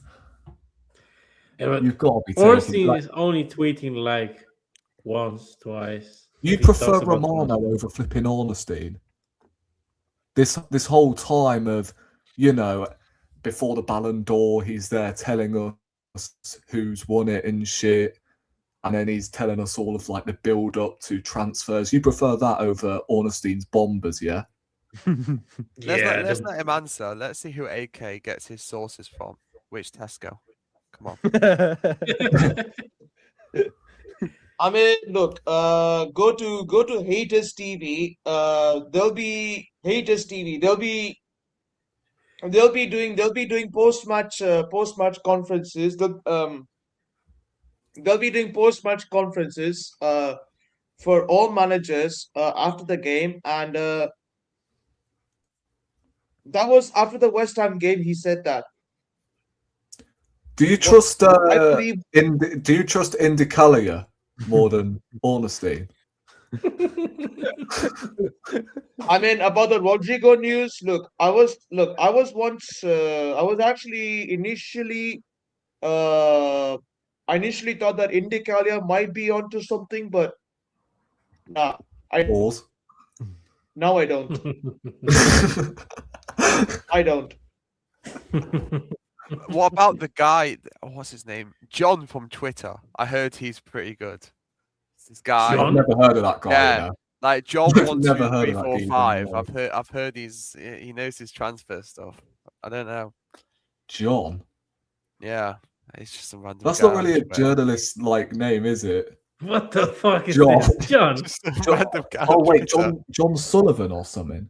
No, it was just some random guy on Twitter called John. Oh, That's what I'm random saying. guy. Cool. Oh Yeah. my days. So that technically means that he's not reliable. He then. tweeted that Ronaldo's coming back to United, so you know it's definitely going to happen.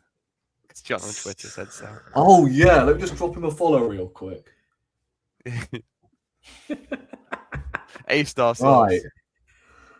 Right. Seems very Yeah, reliable I'll to me. send. I'll send you the reliability. You know, he's got everything right. But UK accent, do you have anything? Ajax. Oh, sorry, Michael. Ajax. Oh, yeah, go If on, you go want on. the source, go to Beanie Man Sports on YouTube. They have go to Beanie Man Sports and watch the full press conference. He literally said, "I'm happy here and I want to stay here." So which means all of this was just speculation. We will really find out at the end of the season, though. Mm. But I want to move. I want to ask UK accent what he thinks about the City result. For me, I triple captain Haaland this week, so it was very expected. Nice. Very happy. 2 goals and an assist.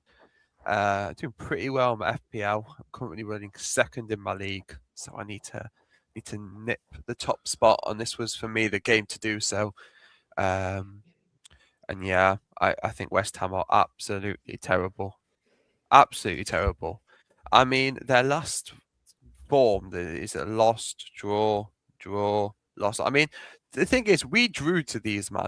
We drew to West Ham at home, United.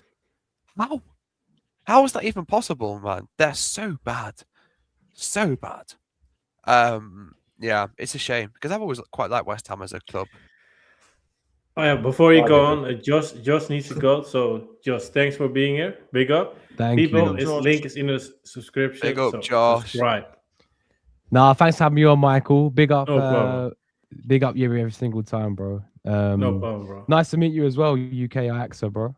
If you got a channel, I'll drop you a sub, man. Yeah, it should be in the description. Unless Yeah. Michael forgot. He forgets No, about it. no, no. You were as well, bro. Don't you? Yeah, I got, that's I good. get copyrighted for singing that. I can't say that. Yeah. Hold up. I never forget the links. What? You fucking fraud. That's another red card. That's another red card. Red card, red There was a card. video with Footy. There was a video with Red Footy. card. Hey, Michael. There's a video of Footy reacts, and you only added him in the title. Only added him in the title. What? I wasn't added. Hey. Just in the description. Oh, Yeah, big up, man. I've been relegated. Yeah, it's fine. AK, are you still there, you fraud, man? I'm still Nah, here. he's Yeah, gone. listening to you. Go on. All right, big up AK, man. What do you mean? every time. I'm still listening here, man. Nah, I'm saying big ups to you, man. Yeah, big up to you as well, Josh. Big up to you, man. Big up. Man, we need AK on every week. This is pure AK, stop, entertainment. man. Oh He's my top. god. He's a Nice legend. one. Big up, guys. Take Thanks care, for bro. cooking AK for me, by the way. Take care, bro. All right. Continue with what you were saying about City UK accent. Okay. What was I saying? I was mainly focused on West Ham, to be honest, because I think it's sad. They're quite a. They're quite a. For me, they're a Premier League staple. They're one of the clubs that I like to see in the Premier League every single year. Bit like Everton. I mean, Everton have had more history than West Ham, but West Ham, you know, I like their song about bubbles. It's not too bad. I don't know if you know about the bubble song, Michael. Do you not? Blowing bubble. Yeah. Yeah. They like put bubbles on the pitch before the game. it's kind of sweet. So it's kind of sad that they're probably going to go down. Big up Footy Reacts. Hello again. But yeah, it's The world. What? No. He's trying to raise bait Rory. No. Let's You ignore ain't this. getting me. Because at the end of the day, bro, you man were going all hands on deck against 9-men Tottenham, so don't chat to me, bro. Do not chat to me. Do not chat to me. Yeah, Dan Trump. You see, I'd already mentioned that a bit late to the party there. So yeah, it's sad for West Ham. I don't think they were going to get their result from City. City at home are looking pretty impeccable at the moment. In terms of their home table, in terms of their home form for the Premier League, they're in first place for their home form, followed by Arsenal. City are incredibly good at home. And so it was going to be a very, very tough game for West Ham. So that is exactly... Sorry, Footy Reacts with the... I know. Ignore. Hey. We're gonna put you in a timeout, mate. Oh, wait, it's a mark. No.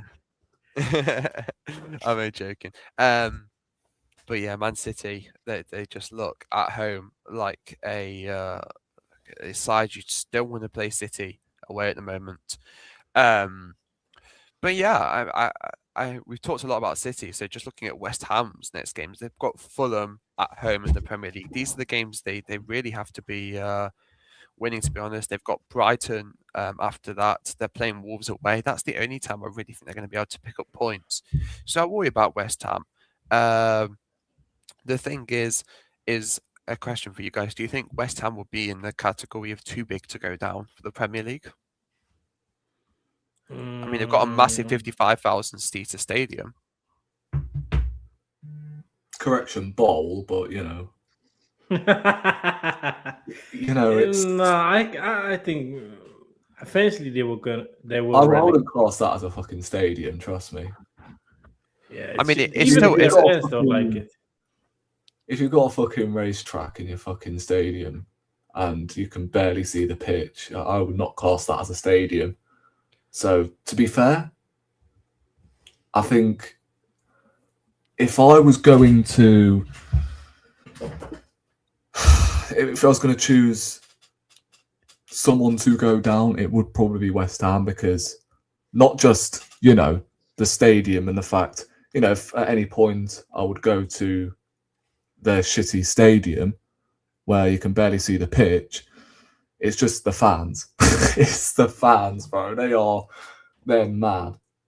They're very passionate about their club as well. They're always very Yeah. behind West Ham fans. Have a lot of respect for them. I mean, if we're looking in the relegation battle at the moment, just looking at the table, at the moment, Wolverhampton Wanderers are pretty much certain to go down.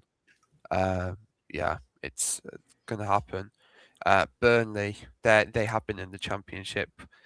West Ham, again, Nottingham Forest and Leeds. For me, Footy Reacts, Inshallah, West Ham good. But yeah, for me, if you're looking at what would you want, I mean, for a away day, Ellen Road's class. I've been to Ellen Road. I really don't like Leeds as a United fan, a historical rivalry.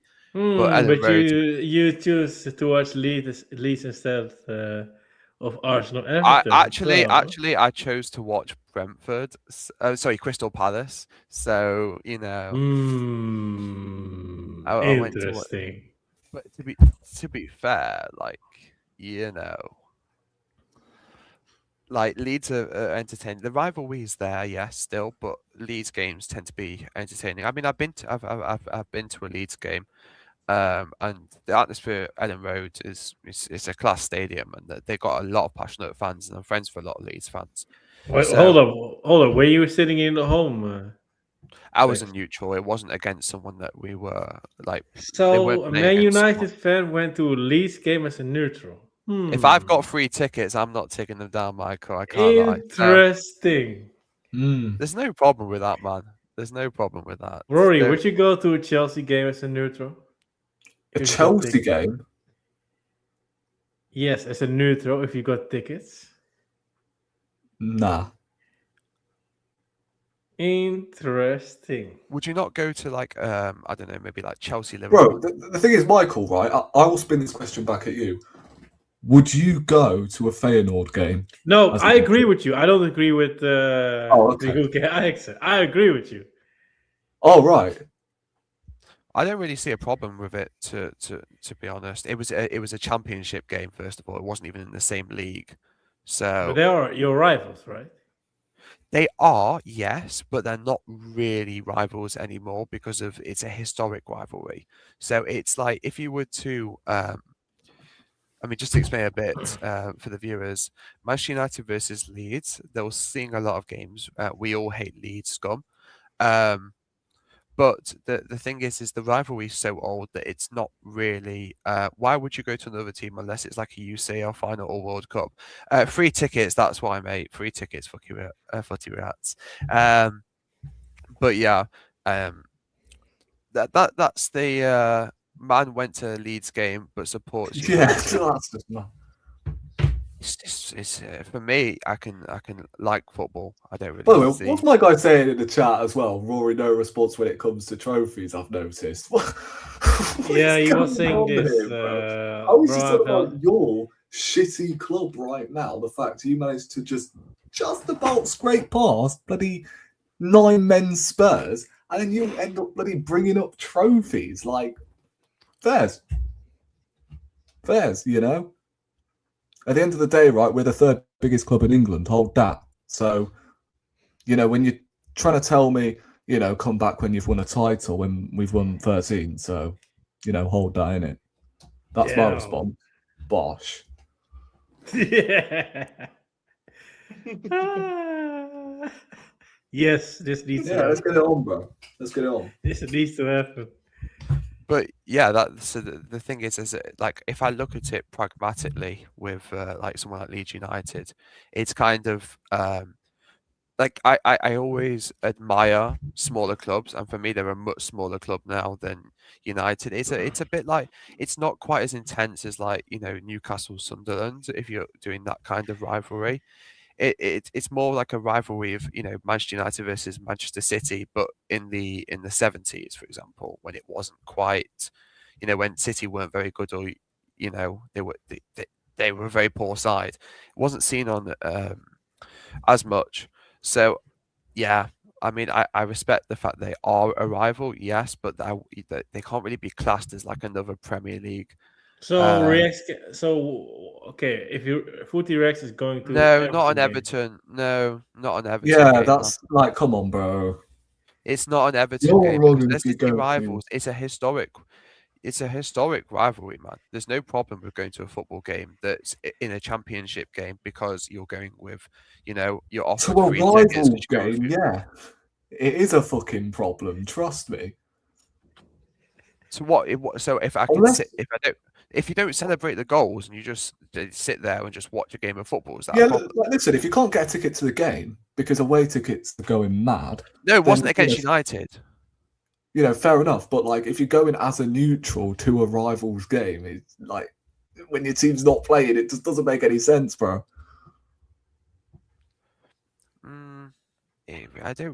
I know plenty of people that go to games as a yeah, as a before you go on, neutral, AK needs to dip, so big up AK. yeah, big up AK. Oh, yeah. Thanks Bless for being up. here. Bless up. Bless up. Bless up. Bless Make up, sure you come everyone. back, bro. Have there- You have- gotta have- come back. Oh, I will definitely come back in the near future. Don't worry. Speak to you soon, bro. Take care. Big up. Big up, bro. All right. Yeah, I want to move on quickly to the other game of tomorrow. I'm not gonna predict the which game it was. I'm not gonna do a prediction for Fulham Force, but yeah, nobody cares about that because Can you show Rory the picture that I sent, if possible? That yeah, email? look, I want to UK show you. Ajax, I want to show the bloody picture. Neutral fans. I would never So- ever go to a Feyenoord UK game Ajax, or a The Liverpool sport game that or a should City Fulham game. bloody Forest, because he would want to know. Seriously, want to sit with neutral fans and shit? Yeah, you probably want to know Fulham Forest. Nah, What's your prediction, fuck bro? that game. No. F that game. I'm Facts. sorry. I will watch it. I would as well, but I wouldn't be going to the game and sitting with a bunch of No, I neutral wouldn't be fans, going. that's for sure. I wouldn't. I probably, if I got tickets to the game, I would go because I just love football. I don't see a problem with it personally. Okay, but I'm not going to show the picture because Stan is not here, so it's not going to give the energy I wanted. But quickly, your game. Aston Villa Manchester United.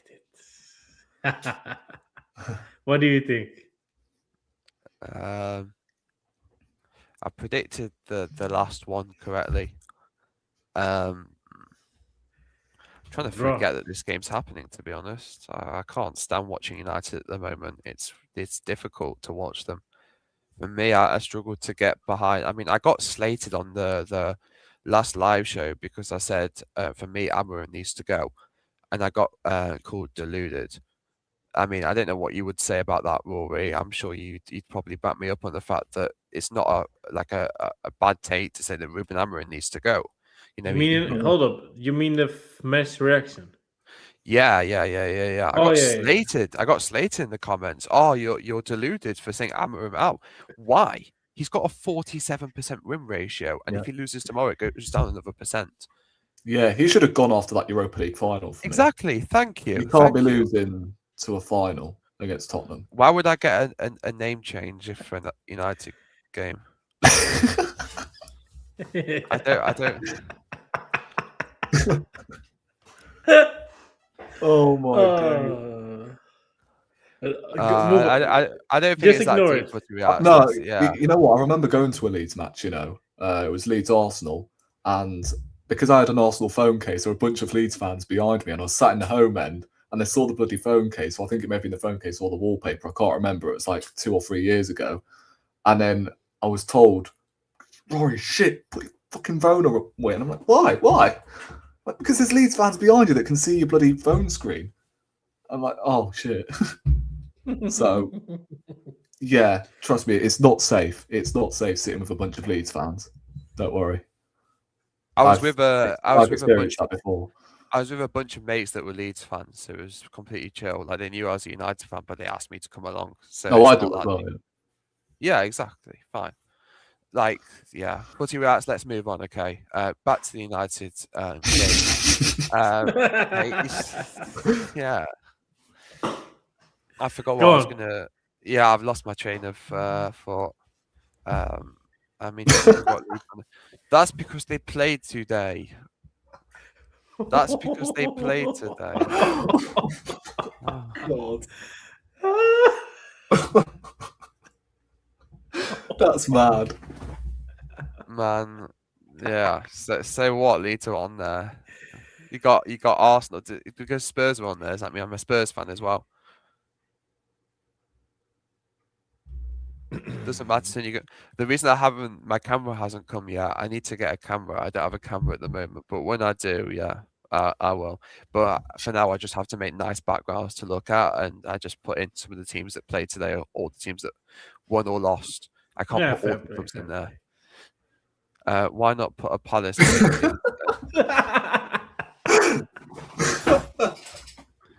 Are we actually going down to this level, man? Like, Newcastle. Yeah, or Newcastle. Okay. Chelsea. Well, I could have put Man City on there, and then I would have got slated. I could put Liverpool on there, I would have got slated. So what difference? You know what I mean? Fair. But what do you think? Moving on. I would stay with United. Oh.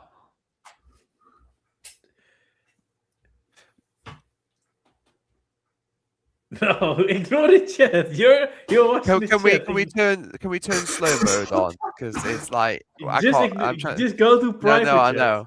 I don't even know if he's on about Michael or. I know. It's just that I always read the comments, you see, but it's just I want to reply to them, but it's also go to private chat. Continue with your talk about it. The Aston Villa United game. With the Aston Villa game, Aston Villa at the moment, they are playing a three at the back as well as United. I think with the last game they played, starting 11 was Patrick Strike, Bayol, Rodon.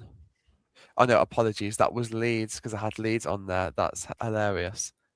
Let me go to No. Aston Villa. That's incredible. Oh. Okie dokes. Right, sorry. The last was a four at the back with Lindelof. So Lindelof will be playing against us. He is an ex-Manchester United player. Konza, I think that those two are playing quite well as a partnership. Matty Cash, again, two good fullbacks. I think it's going to be difficult. We've seen that Ahmad Diallo for United has.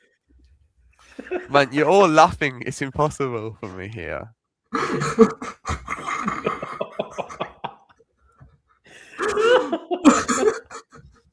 Go for it. Go on. I will mute myself. It's impossible when you're laughing because then I'm like, I'm going to see what he's put.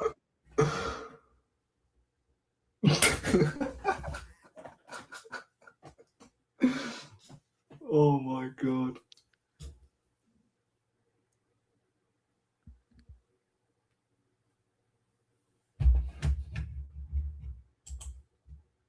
Go on, the floor is yours. I'm going to mute myself and Rory as well.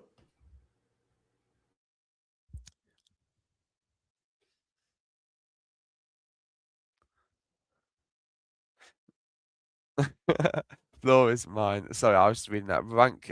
I'll answer this one. Rank United, Ajax, and Leeds in the teams that you love.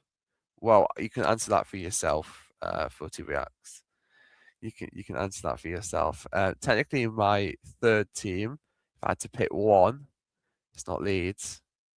My third team would be Salford City. Like, that's my third team. Anyway, so with United, we're quite screwed at the moment. The reason being is because a lot of our players have gone to AFCON. Masraoui from Ajax is at AFCON. Ahmed Diallo, and our right-hand side is pretty obliterated. So the problem now is that, man, I can see you guys laughing. It's impossible. What's he said now? Can I get you on for Leeds Liverpool preview next? Needs a Leeds fan. Oh my gosh. Okie dokie. Have you had enough now, Footy Reacts? Have you got your enjoyment out of that? Okay, great. Anyway, problem with United at the moment, as I said, AFCON is coming up. It's pretty difficult with Ahmad being our main spark at the moment, coming from that right-hand side. Mason Mount has been playing as a striker at the moment, Bruno in behind. That's pretty usual for Amarin's setup at the moment. The problem with United is I wonder how much we're able to do on the wings, because Ruben Amorim likes to play with a couple of cams, so he'll play Acuna and Mount kind of line up with those two cams. Bruno Fernandes and Ismaili in the midfield. He'll probably pick Casemiro. But for me, that midfield of John McGinn, Yuri Tielemans, Morgan Rogers, those are the two wingers, and Kamara and Arnott in the midfield. They're just going to dominate the United midfield. And that's going to be the big problem because Amorim keeps picking all the time Bruno in that midfield. And Bruno's not a midfielder.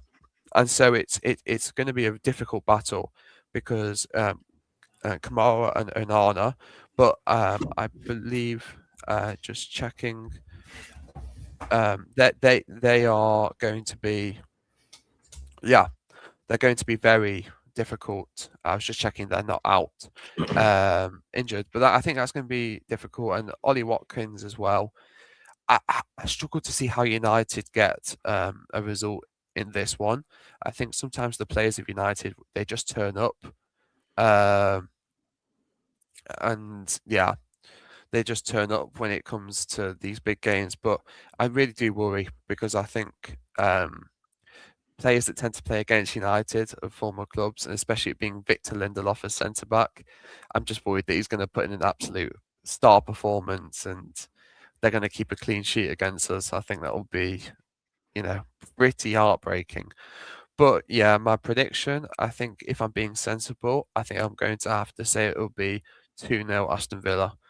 I don't think United's gonna be able to do it, especially with the main creative threats of Ahmad and Burmo going to AFCON. We've pretty much got nobody.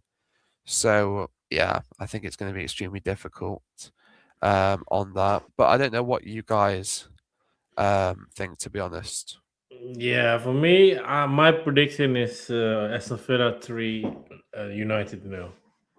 I think they're gonna beat you guys, unfortunately for you. But yeah, it is what it is, man.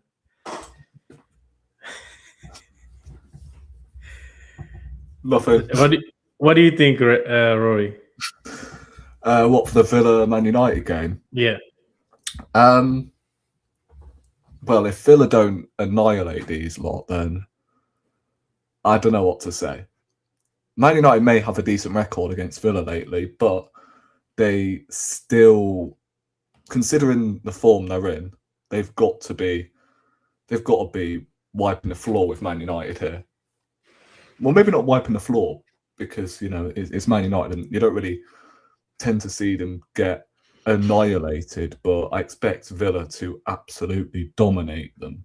So I'm going to go Villa 2-0 for tomorrow. Or today, actually.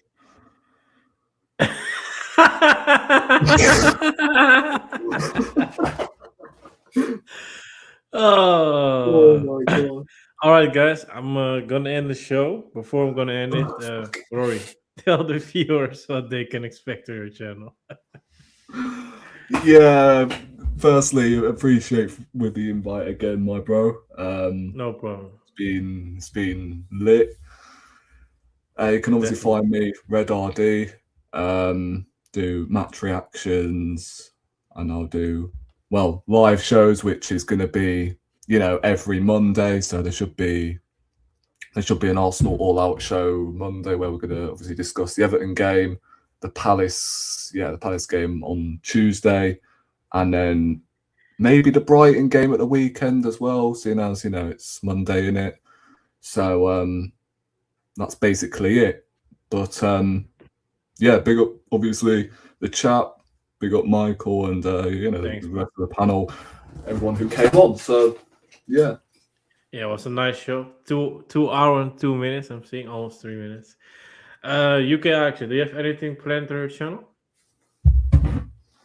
I would say most likely would be some videos in January about Ajax, maybe going into some of the transfer news of what's going on. Yeah, I mean, a lot of the content that I do at the moment, there's a lot of United content creators. And so I think it's nice to have some Ajax content out there because for me personally, I don't feel like there's enough. So if you want to see like Ajax content, you may want to get into the Eredivisie, which I highly recommend because it's a fantastic league to watch as a spectacle. For me, it's one of the most underrated leagues to watch. It's actually very entertaining. The football's good. Sometimes the Premier League can be a bit boring. So, if you want some Eredivisie content and, maybe follow a little bit of why I got into the watching Eredivisie games and, introduction to Ajax, it's a great club. You come to the channel, watch some of the videos and, hopefully some good interaction on there and learning for everyone. Perfect. Yeah, people, like I said at the beginning of the show, for the people who they were not watching from the beginning, I think the show will continue again in 2-3 weeks after the AFCON because it's going to be too busy for me to do AFCON watch-alongs, transfer news, and also this show. So the show will be on a break for a couple of weeks, and then we will be back again when the Premier League and the Premier League still going to continue, but when the Champions League is going to continue as well. So yeah, hope you guys will be there again. And like I just said, I'm going to do the AFCON first game today, 7 p.m. UK time. Gonna be live an hour before the game starts, so I'm looking forward to it. Morocco, the host of the nation, is gonna play. So yeah, be there. And on the main channel, maybe Eredivisie Watch. No, I'm not sure because it's already 2 a.m. over here, so I'm not sure if I can make it up ready for a PSV game. But yeah, thanks for watching, people. Subscribe to everyone's channel in the links as well, please. It takes only a couple of minutes to do so. Yeah. Yeah, thanks for watching. See you soon. Take care. Bye.